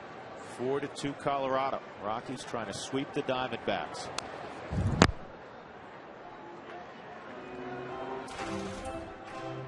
It's just important, no matter what happens here, as we see Joe Beimel, Rafael Betancourt getting loose, that you answered the Diamondbacks to expand that lead back out to 2. Yeah, you want to get some more here, obviously. But the way they gathered the momentum back on their side in that last half inning, now you go out and answer it against their ace, Dan Herron. And this ball is driven to deep left field. Parra going back, and he's going to have a play. Spilborgs will return to second. Tulowitzki to first. Missed it by a grain. Just a little bit, but it still had that loud sound. Just got underneath it just a little bit. So with 2 outs, Chris Iannetta will step up. A ground ball to third and a fly ball to center field. Iannetta was back to the big club a couple of days ago. And he pops the first pitch up. Kelly Johnson going out. And he makes the catch. In the inning, the Rockies got a leadoff double from Carlos Gonzalez. He eventually came around on a Giambi. Fly ball to left, 4-2 Colorado.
Drives one off the top of the wall in right center field. That brought home Carlos Gonzalez, who had singled.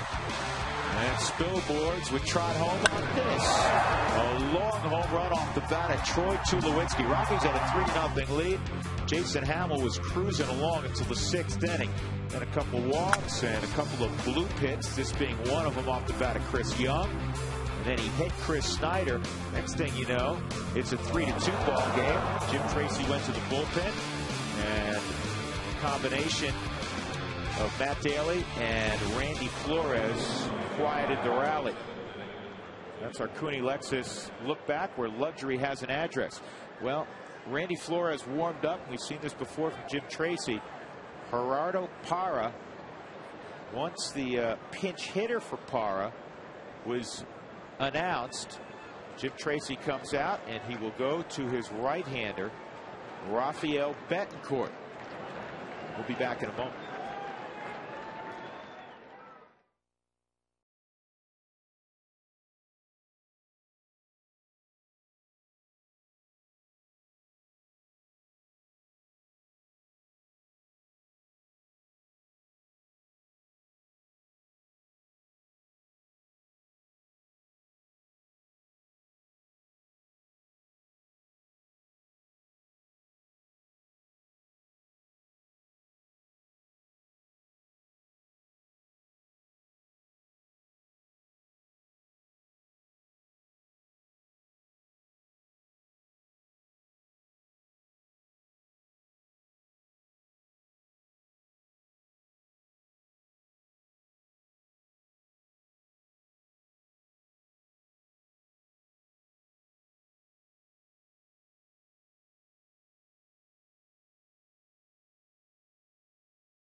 $95323, and you can receive the latest Rockies updates right to your phone. Message and data rates may apply. So Rafael Betancourt will be on for the 19th time this year. It'll be Connor Jackson pinch hitting for Gerardo Parra. Crowd of 28,353. Business person special Thursday afternoon at the ballpark. Beautiful day, too. And Betancourt is going to come in and to face Connor Jackson. And just a little surprised that A.J. Hinch immediately with the lefty out there went to pinch hit Gerardo Parra, who's just faced the lefty a couple times this year. You're down by a couple runs. And now all of a sudden you have one of your better defenders out of the ball game. And you're down by 2 runs. It's not like you're down by 1 where Connor Jackson could, tie it up with one swing of the bat. I mean, this is his best chip on the bench, and you'd think, again, 9 outs to play with, you would think that, again, easy for us to manage, but that maybe you want to play it a little bit later on in this ball game. Connor Jackson fouls it off. Parra had only 2 at-bats against lefties this year. We established that the other night. He's 0 for 2. So I was thinking, maybe last year he was just a disaster against lefties. Yeah, 115 average or something. And therefore he doesn't get a shot at all. He wasn't great, but it wasn't a disaster. He had 220. And most of his work came against right-handed pitching. So Betancourt, this is there. It's 1-1. He had 100 at-bats last year against left-handed pitching. One of the deficiencies with Arizona is they really don't have a deep bench. No, they don't. And this will be the only guy, in my mind, that Betancourt will face with. You got 2 out of the next 3 guys after this left-handed. You'll see Joe Beimel come in. That's a beautiful pitch. That's Rafael Betancourt at his best. He paints. And when you're trying to hit 93, that's right on the black, Jeff, tell us that can't be easy. You can't do it. I mean, you can, but it's very difficult to do because you're thinking something, maybe if he's going to go away, it's going to be out or third, something that you can still cover.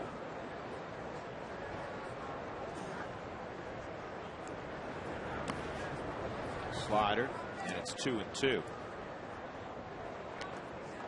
Chris Ionetta's first start. A little more than a month after being sent out. Struggling with the bat.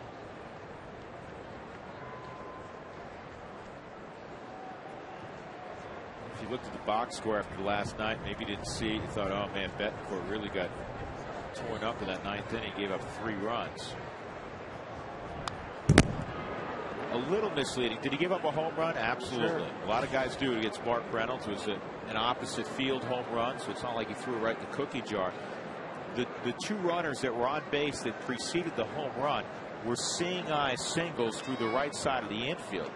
Decent pitches, they found holes. Yeah, the first one just out of the reach of Todd. Clint Barmas dives. The next one, both Todd and Clint both dive at it, and it really just split the upright between those 2 guys.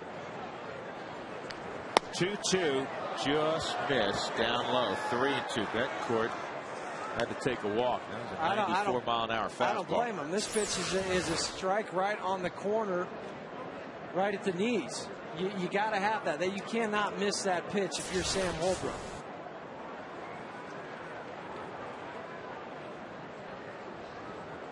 Ford strike zone right there.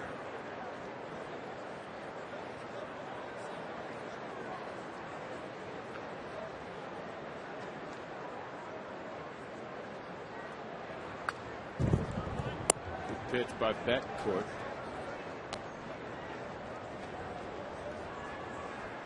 And now you just have to forget about that. You got to go back out. You got to hit your spot one more time. Looking down the Rockies bullpen, Beimel's ready. Yeah, you can bring Beimel in and then still have Matt Belisle for the 8th, Corpus for the 9th.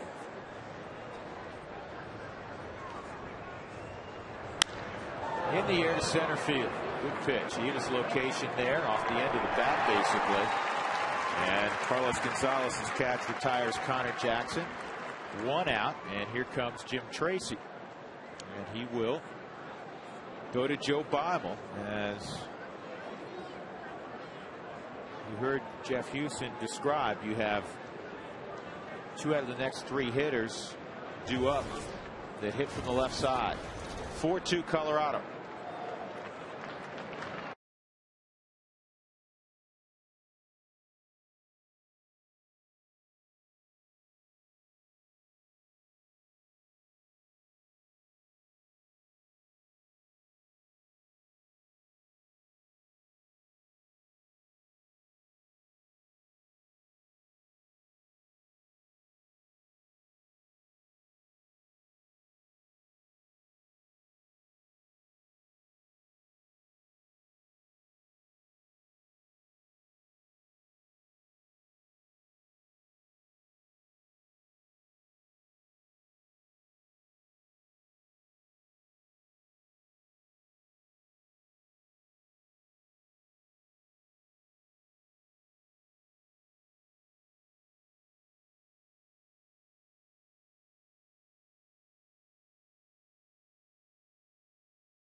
Very much. Randy Flores and Rafael Betancourt doing exactly what they needed to do here in this ball game. And Randy Flores, really in his younger years, was a starter in the rotation in high school and, of course, for the USC Trojans. And I asked him the other day about the transition from being in the starting rotation to a bullpen guy. And he said, you know what, I've logged over 1,000 minor league innings. And his former teammate at St. Louis, Russ Springer, joked that it took people 8 years to figure out he was a left-handed pitcher. I said, so how hard is it to be a lefty specialist? He said, you know what, the first time I was in the pen was in 2002 with the Texas Rangers. That same year, he came to the Colorado Rockies. Then in 2003, he spent the entire year as a starter again for the Colorado Springs Sky Sox. And it wasn't until 2004 with St. Louis that he was able to split time between the rotation and the bullpen. He said, there's where I learned the different feel and how much more I improved on how to come in and just face one batter. He said, at that point, I had logged so many innings in the minor leagues. If they told me to stand on my head and I could be in the bigs, I would do it. So he's doing, a great job in the pen, coming out in those situational type of events, guys. All right, Alana, thanks much. And Randy Flores did do a good job. He was a starting pitcher, former walk-on at Southern Cal. And Joe Beimel, another situational lefty who will face right-handed batters. In fact, you're going to see him face a right-handed batter after Stephen Drew. That's how much trust Jim Tracy has in him, and he managed him in Los Angeles when he was very good. And Beimel's on one of those tremendous rolls. Well, and why not? Righties are just hitting 214 off of Joe. Lefties hitting 207. So he deserves the opportunity to go out there and also face the lefties and righties. Giambi. Did they get him? Yeah, wow. That's a bang-bang play at first. Stephen Drew, first time he's been retired. A swinging bunt by Stephen Drew. Giambi had to come up and get this ball. But Joe, as soon as that ball's hit over there, he breaks right towards the bag, steps on the corner just like you're taught. Beats Stephen Drew by just a half a step. Good call by Brian Knight at first. Those are even harder for I think for a first base umpire, because one of the things umpires are taught, listen for the pop in the glove when it's, coming across the diamond, Jeff, and watch the foot, listen for Sure. when you hear the ball contact the glove. Well, when a guy's throwing it from 3 feet away, it may not be audible. There's no sound, so then you really just kind of have to look for the glove to close, and then look at the feet too. Justin Upton at the plate with a 1-0 count.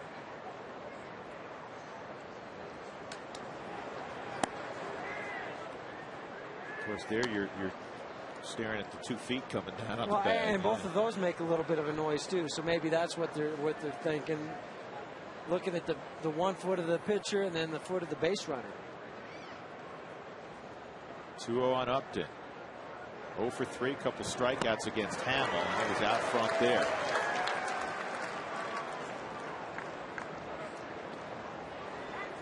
Justin Upton has played 21 games at Coors Field, and thankfully, for a guy who hit 300 last year and was an all-star, as a 21-year-old, he's hit just .213 in this ballpark. Yeah. 2-2. Well, sometimes guys will come up and all they're thinking about, even the young guys, is, oh, Coors Field, I'm going to hit home runs. And so what do? You pitch them away. You just pitch them away, let them try to hit everything out to left field if they're a right-handed hitter. Tough to do, and that's been part of the success the Rockies have had against Upton. Whoa. Holbrook looked off. Upton looked at Holbrook. There was that pensive moment for the last couple of times. Upton has been called out looking on strikes. That one was just off the plate. You go out there again, he's going to throw the bat at it, I guarantee you. See you later. What a job by Joe Beimel. We've said that a few times this year. Tough day at the office for Upton. Stretch time at Coors Field. The good guys 4. The Arizona Diamondbacks 2.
The workplace. The Rockies got 3 in the first, highlighted by Troy Tulowitzki's 6th home run of the year. Came with a man aboard.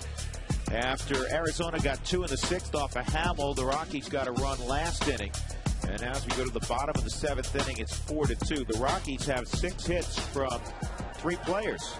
Carlos Gonzalez 2 for 3, Ryan Spilborgh's 2 for 3, Troy Tulowitzki's 2 for 3. Connor Jackson now in left field. And the first pitch to Ian Stewart is a strike from Dan Herron. Stewart struck out in the 2nd and hit a fly ball to center field in the 5th.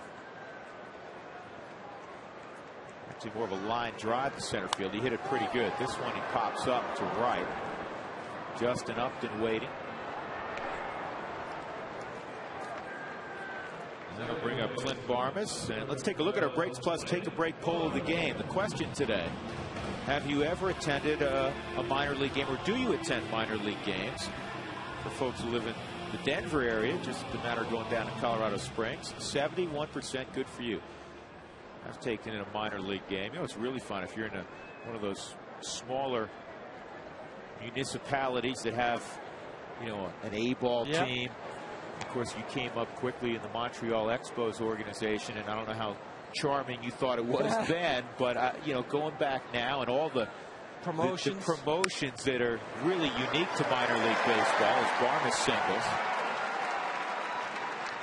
It's pretty special. You're part of that community. And it's a real intimate feel when you're at a minor league ballpark. There are no second and third decks typically. No.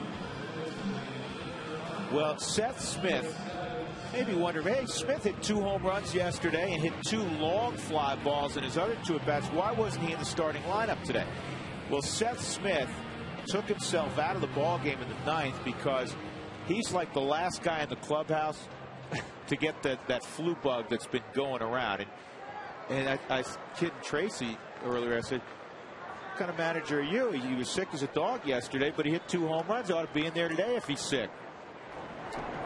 Jim laughed about that, but Smith, I think, really under the weather. I think Jim Tracy's just happy that Seth Smith, I think this is the last man that is standing now. Everybody else has already had this bug, or whatever you want to call it, last strain of flu. And it seems like everybody else has had it. Well, last night he had quite a ball game. This was early in the ball game. He hits one out to the opposite field, and then against Gutierrez, after Gonzalez hit a home run, he followed up with a home run. And the 2 times they got him out, this ball's close. Stay fair. Stay fair. Home run. What a roll he's on. Whatever that strain of flu is, keep it. Keep it. Wow. I mean, Seth Smith did not even come to the ballpark until about 11:30 today. They told him to stay home. Make sure you get as much rest as you can. Get here when you can. Well, he got here in the nick of time.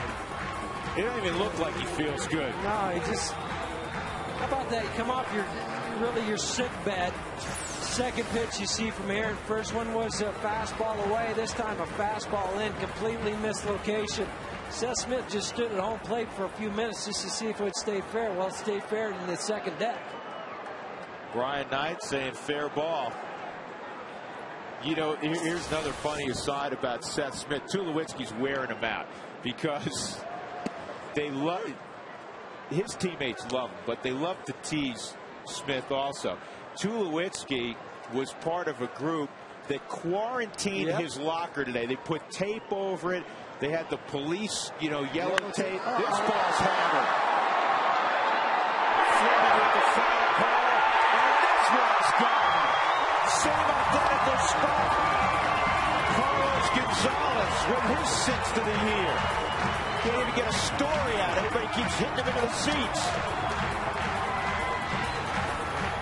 3-hit day for Gonzalez. The Rockies now putting a big number up against Dan Herron. 7-2 Colorado. And the 15th home run. Dan Herron's given up on the season now. back-to-back. Last night, it was Carlos Gonzalez, Seth Smith. What's it today? Seth Smith, Carlos Gonzalez. You're right. That's the third time that pair has gone back-to-back. Okay, so you think those people that are sitting in that first row of the second deck, they're sitting there going, I think we'll get a couple home run balls today. Yeah, sure, huh? Dan O'Dowd's got to be pleased.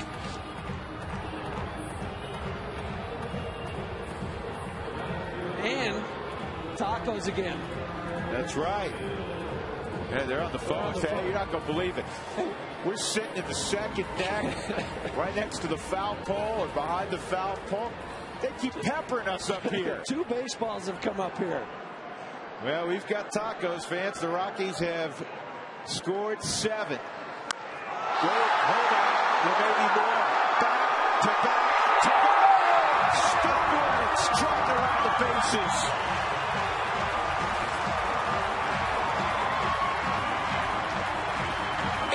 To Colorado.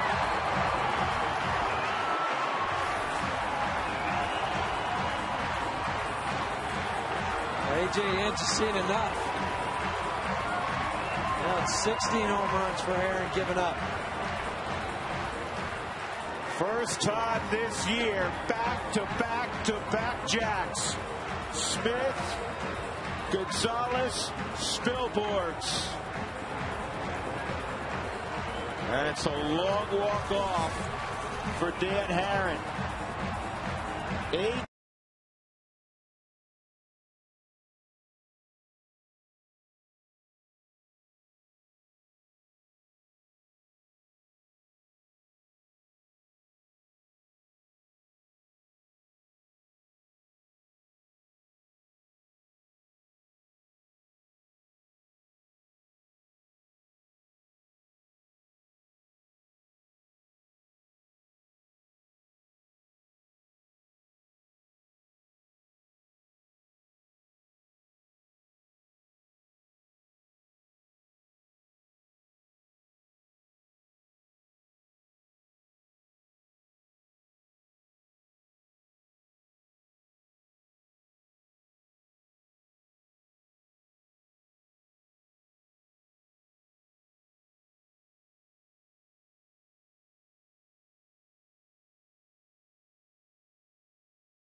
And then Ryan Spielbergs against his former teammate, or excuse me, his roommate, Dan Herron. Back to back to back. Last time the Rockies did that, 2004. Here's Giambi against Rosa.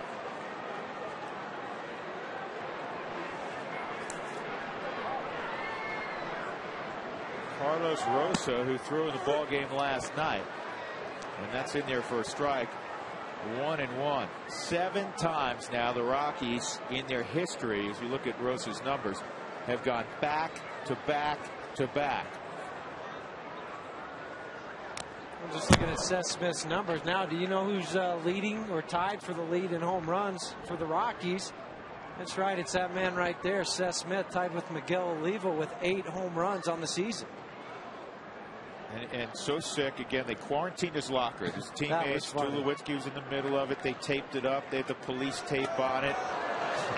so he couldn't even get near it. And Tula was saying, yeah, Smith said he felt so awful that had he felt better, he would have had 4 home runs last night. Again, he hit 2 balls to the track. And maybe there's some validity behind that. And then he goes and hits the bomb in the second deck. Today, here's Giambi fouling that off. 2-2 on Giambi. And again, we've got tacos. Fans, the Rockies with 8 runs on the board. So go to Taco Bell tomorrow between 4 and 6 and get your Rockies taco special. Do it today, you can do it tomorrow.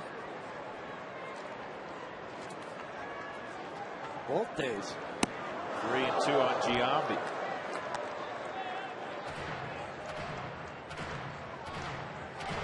It's just nice to see the offense wake up a little bit here at home.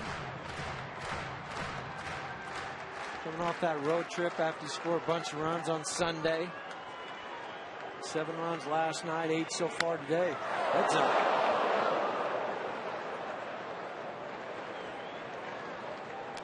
And you know what? Even more importantly, you're talking about his 4-2 game. As dangerous as that Arizona offense is, you still have to get another 6 outs.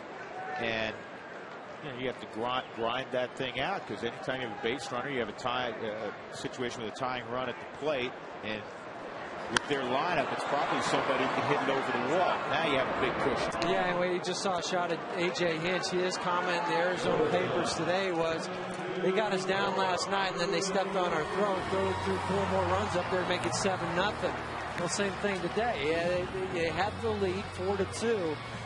And you do what you have to. You put your thumb on the other club, and you just keep pressing down and keep them down and expand that lead. And that's what the Rockies, that's what a good team will do. And the Rockies, chance to win their 5th straight. Tulowitzki got it rolling in the first inning with a long 2-run home run.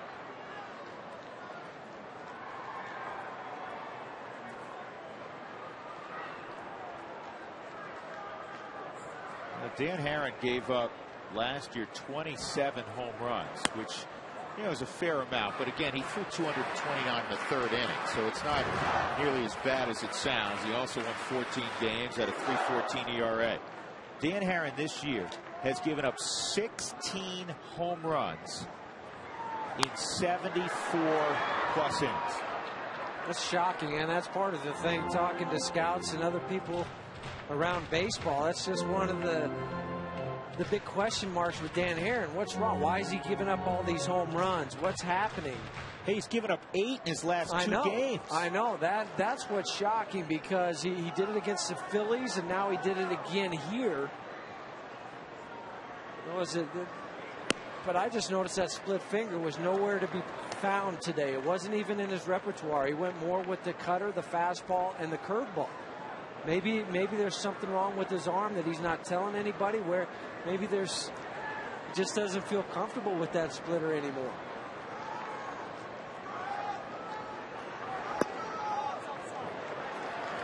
Three and 2 on Tulowitzki. I mean, this is a team that they were hoping to get Brandon Webb back, and then you have the great 1-2 with Herron and Webb, and with that offense and the addition of Edwin Jackson and Ian Kennedy, this ball's popped up in foul ground and out of play. They're thinking, hey, we may be the surprise team in the NL West. A lot of people naturally picking the Rockies or the Dodgers, maybe the Giants in some circles. Well, the surprise team's been the Padres in the first 45 games or so. And Arizona's ace has not pitched well. Edwin Jackson, for the most part, has not pitched well. No, and Brandon Webb, they probably won't see him this year. No, that'll be a couple years for Webb that he's out. Last time he took the hill was opening day last year against the Rockies. Edwin Jackson 3-5 with a 6.28 ERA. Now Tulowitzki pops this one up shallow left field. Connor Jackson underneath, and finally Arizona can jog off the field, but the Rockies go back to back to back. Smith, Gonzalez, and Spilborns. 8-2 Rockies.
bullpen because it was a 3-2 ball game. Matt Daly comes on with the bases loaded, gets a very good hitting pitcher, Dan Herring. And then Randy Flores with the bases loaded gets Kelly Johnson. And then Joe Bauer in the next inning gets Stephen Drew and Justin Upton. The Rockies bullpen doing a very nice job when things were much closer. Now the Rockies +6 on the scoreboard as we go to the 8th inning. A change to tell you about, a couple of them in fact. Melvin Mora is in the ballgame for Jason Giambi at first base. So Mora will bat in the 9 hole. And Matt Belisle will be on for his 21st appearance. He'll throw the 8th inning. Adam LaRoche, Mark Reynolds, and Chris Young. Well, Matt Belisle was up and tossing all of last inning, sat down for a little bit with all the home runs that were hit, right back up and at it again, and with the double switch, look for him to finish this ball game.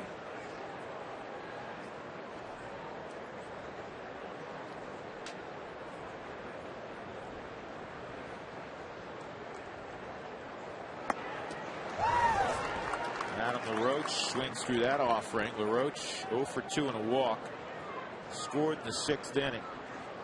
In his career against Belisle, 4 for 16, as you see there, with 5 punch-outs. You know, with guys that have been around for a while that have a number of at-bats against Matt Belisle, like an Adam LaRoche, you used to see him when they were both in the Central Division when Belisle was starting for the Cincinnati Reds.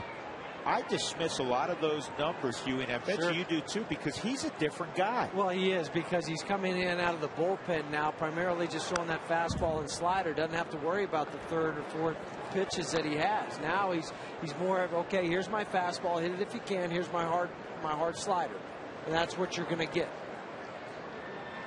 Because some of those numbers that you're talking about, we say when you've had a number of at-bats against a guy, could be the 3rd time you face him in a ball game when he was starting. Stuff isn't quite as sharp. We almost got that on the back door. That's the slowest curveball that is I can remember seeing Belisle throw this year. 71 miles an hour. I agree with you. Here's the 2-2, and it's fouled off. Matt Belisle was a 2nd-round pick out of the Austin area and signed for a big bonus. He was one of the top high school pitchers in the country. And the point of the story is that this was a really special arm. And sometimes in this game you have to reinvent yourself a little bit. It didn't really work as a starting pitcher. But to the Rockies' credit, they've got it working well now late in ball games. Well, just think about a pitcher or any young guy coming up that's highly recruited or highly drafted. All this pressure on them that they have to be this certain guy, because you're always compared to somebody else in baseball or sports.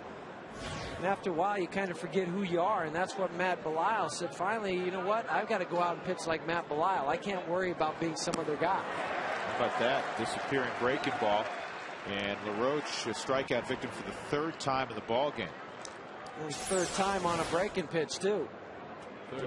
This was more of a slider from the Hyundai Cam. We didn't have the 12-6 bite, just went down, though. The swing and the pick from Chris Iannetta, tag him out, throw the ball around, 1 out.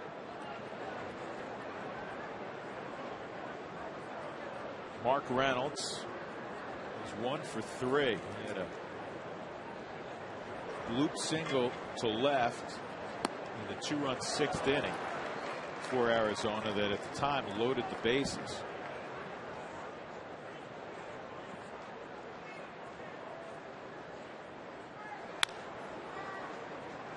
Go back again to Dan Herring's outing, Huey.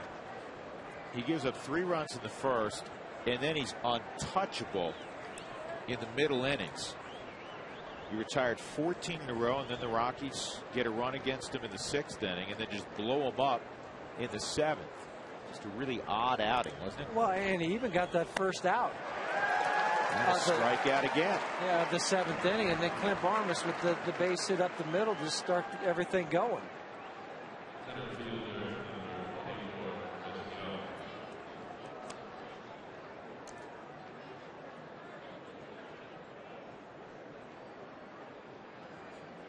Yesterday, Team with Ubaldo Jimenez on the hill. Arizona came out very aggressive with the bat, squared some balls up. Rockies played good defense behind Ubaldo. They struck out only 3 times, a season low. Well, today for Arizona, they're back in a familiar pattern.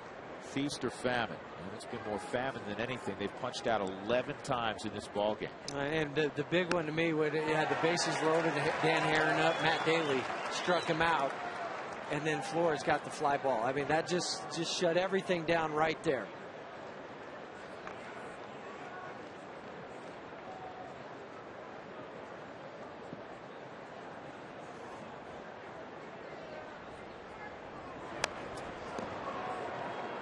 Fans, follow the Rockies on your phone with MLB.com at bat, featuring highlights and much, much more.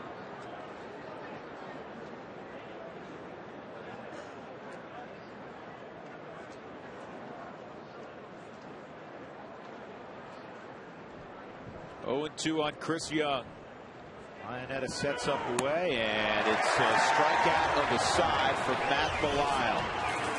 Chris Young's reaction sums up the day for Arizona, 8-2 Colorado.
Well, who wants tacos? Fans, if you'd like to receive text message alerts when the Rockies score 7 or more runs for the Rockies Taco Special, text the keyword taco to 95323. Feed your Rockies fever only at Taco Bell. In the last 2 ball games, they've hit that magic number. You can go to Taco Bell today. You can go tomorrow as well. Saul Rivera is going to throw the bottom of the 8th inning. Rivera, fastball, slider, cutter, changeup type of pitcher. This is his 3rd appearance on the season since being recalled from their AAA ball club in Reno. Brad Hopp 0 for 3 at the plate.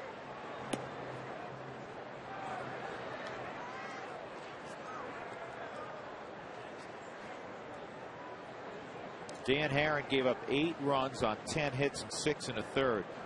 His ERA is now 5.35.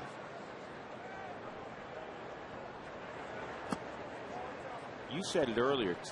Sometimes in Dan Herron's career, he has tailed off in the final couple of months. This year, he's had a lot of hiccups early. Which is really unusual because even though he is that ace of the staff and he maybe feels that pressure that he's got to go out there and win every single ball game, this guy's an all-star. He had three straight all-star appearances. Had a couple votes for Cy Young last year. He's just not making his pitches. Rocky's got a little help from your old club, the Cubs, today. Cubs at Wrigley beat the Dodgers 1-0.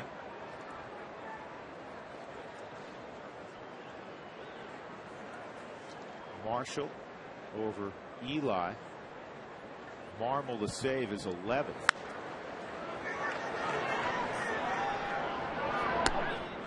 One out. We'll bring up Chris Iannetta. If your windshield's damaged, call Safelite Elite Auto Glass at 303-287-5000. Online at safelight.com. Milwaukee today in 10 innings beat Houston. What's that make Houston now? They're what, 16-31. 16-31. That's not a good record. Nope. The Washington Nationals in San Francisco leading 4-3 in the bottom of the 7th inning. Was 4-2. The Giants had just scored a run. Zito had started for the Giants. He's out of there now.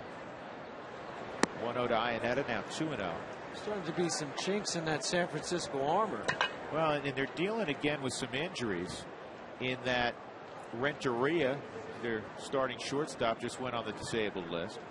And a stat that just blew us away, Pablo Sandoval, who was hitting 360 something the first 3-4 weeks of the season, plenty of RBIs. He had a base hit and an RBI a couple days ago. It was just his 15th RBI, and his average is down in the 260s. So he's, or 280s, I believe. He's gone in a tailspin of sorts, and he's really got to carry them offensively. Yeah, the last time the Rockies played the Giants back on May 2nd, Pablo Sandoval was hitting 352, 3 home runs, 10 RBIs. Well, guess what? He's had 5 RBIs basically over the next month. This is a ground ball right side. Kelly Johnson has it, and Iannetta's the second out of the 8th inning. The Rockies, I think, have Esmil Rogers up, and I figured Jim Tracy was going to do this because Matt Belisle through the 8th inning. You want Matt Belisle ready for the Dodgers tomorrow with a significant lead. Why throw him 2 innings and risk not having him available in a tight ball game tomorrow? I agree completely, because he has become your 8th inning guy, and you don't want to have to go into that game going, okay, well, now I've got to kind of rearrange my bullpen to see who's going to get that slot. Yeah, Manuel Corpus is going to have the 9th, but now that just juggles everything else around. So go ahead and get Matt Belisle out of there. Let Ishmael pitch. He's got a 6-run lead and just needs to get 3 outs, get him a little bit of work too. It makes perfect sense. Even though you made the double switch last inning, you did that just for precautionary reasons.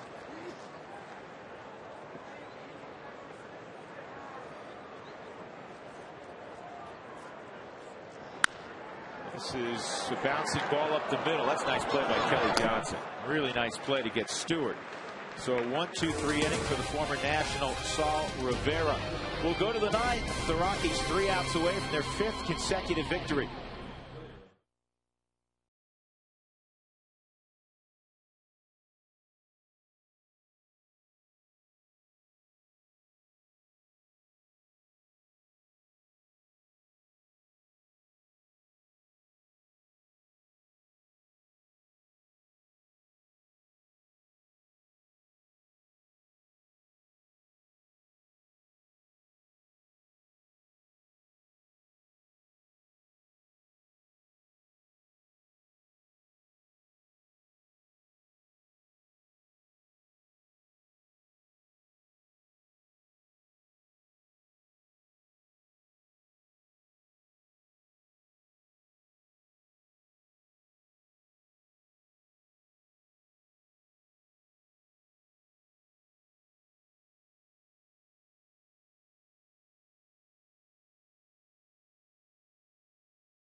also 8 is enough.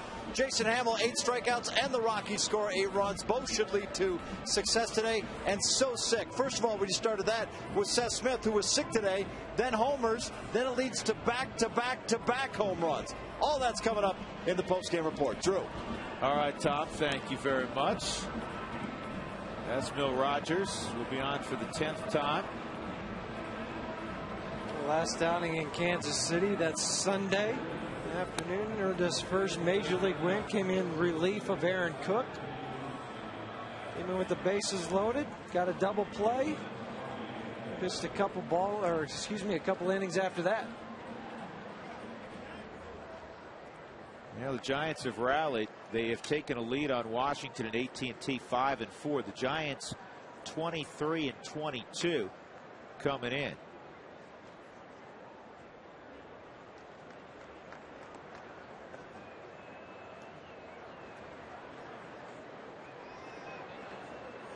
Augie Ojeda, the veteran, he's going to pinch hit for Chris Snyder.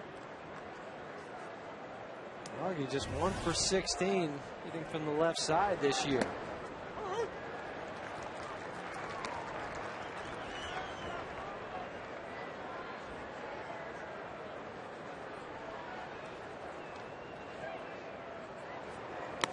Swung on and missed. It's a 2-strike count.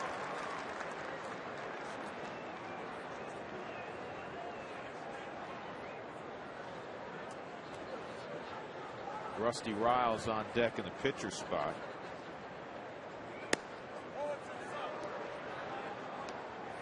Rockies will welcome in the Dodgers beginning tomorrow. Rockies began the day 4 back of San Diego. I'll show you the pitching matchups, the scheduled pitching matchups for that series with the Dodgers. Jeff Francis with that minuscule ERA of 0.68 after a couple of starts will be opposed by Carlos Monasterios, who's 1-0 with a 1.90 ERA. Hiroki Kuroda against Aaron Cook on Saturday. And then the guy with nasty stuff, Clayton Kershaw, against Yolis Chassin on Sunday. Kershaw is the only guy to beat Ubaldo Jimenez this year. This ball's popped up in the infield. Stewart calling off Tulowitzki.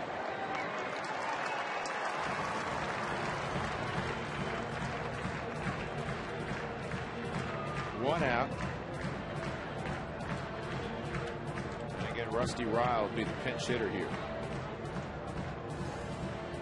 Monasterios starting tomorrow. He came into relief in one of the ball games out in L.A. The game that the old knuckleballer Charlie Hager gave up the 5 runs without getting an out. Yeah, he faced 5 guys. Joe Torre was walking out to the mound to take the baseball. That's from enough. Him. Guys are taking BP that day against Jim Wright, who was throwing his best knuckleball, trying to get them ready. And 4 of the 9 guys never even got to see a knuckleball. Jim Wright, Rockies bullpen coach, former pitching coach here in Colorado. Talking to Miguel Olivo.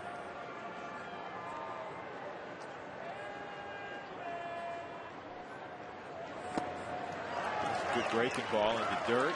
Swung on and missed. 1-2.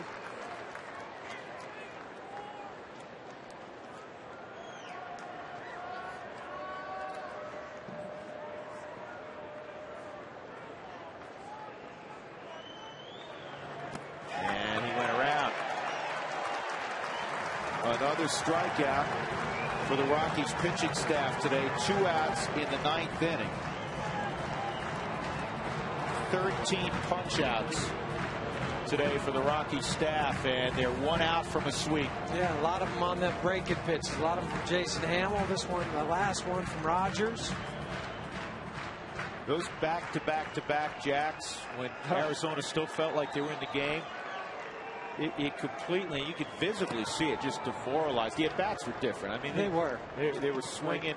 Let's just get it over with, kind of. I mean, you don't ever want to say that because, you know, that's not fair to the guys that are standing in that box because they're still going up there to compete. But you just kind of got that feeling that, oh, well, I'll give it my best shot, but let's go ahead and get on that plane and get out to San Francisco. Yeah, and again, I don't mean it as a No. criticism. I mean it as you could Human tell nature. That, yeah, human nature. It just wasn't the same feel to the approach. Seth Smith got it rolling with a 2-run pinch hit home run. No offense, Seth, but you still don't look well. No, he doesn't. Kind of pale. Didn't shave just kind today. of sitting there. And 8 home runs now on the season. He had 15 last year and half a season's worth of at-bats.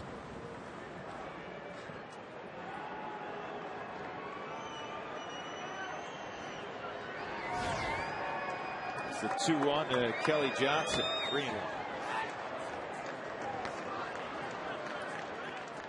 San Diego late last night on the West Coast won in 13 innings 2-1. Once again, it was Jerry Hairston Jr. hitting a walk-off home run. Johnson walks. Well, the Cardinals tied it up in the 9th inning off of Heath Bell. And Jerry Harrison hit it into the left center field bleachers. The Padres have won 4 straight. That matches the Rockies' winning streak coming in. Rockies 4 back in 3rd place.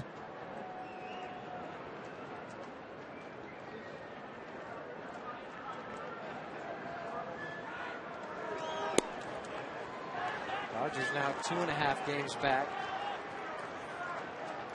with their loss today, pending the outcome of the San Diego-St. Louis game later on. Once the Rockies get one more out, they'll be a game behind the Dodgers starting that series. Here is going to be the final out. Center field, Carlos Gonzalez will have it. And the Rockies with their first sweep of the year.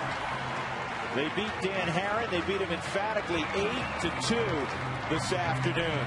Seth Smith off the bench, a 2-run jack. He's got 3 home runs in the last 24 hours.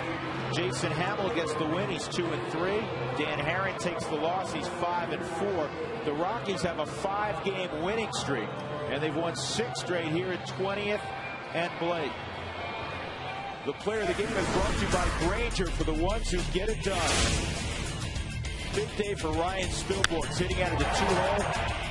He almost hit a home run there, a double off Dan Herron in the first to bring home Carlos Gonzalez. He would add a single later on in the ball game, and then against Herron in the 7th, he hit it out to left field. That was the final end of the back-to-back jacks. First time the Rockies in 6 years have enjoyed that. Our Granger player of the game, Ryan Spilborn, for the first time.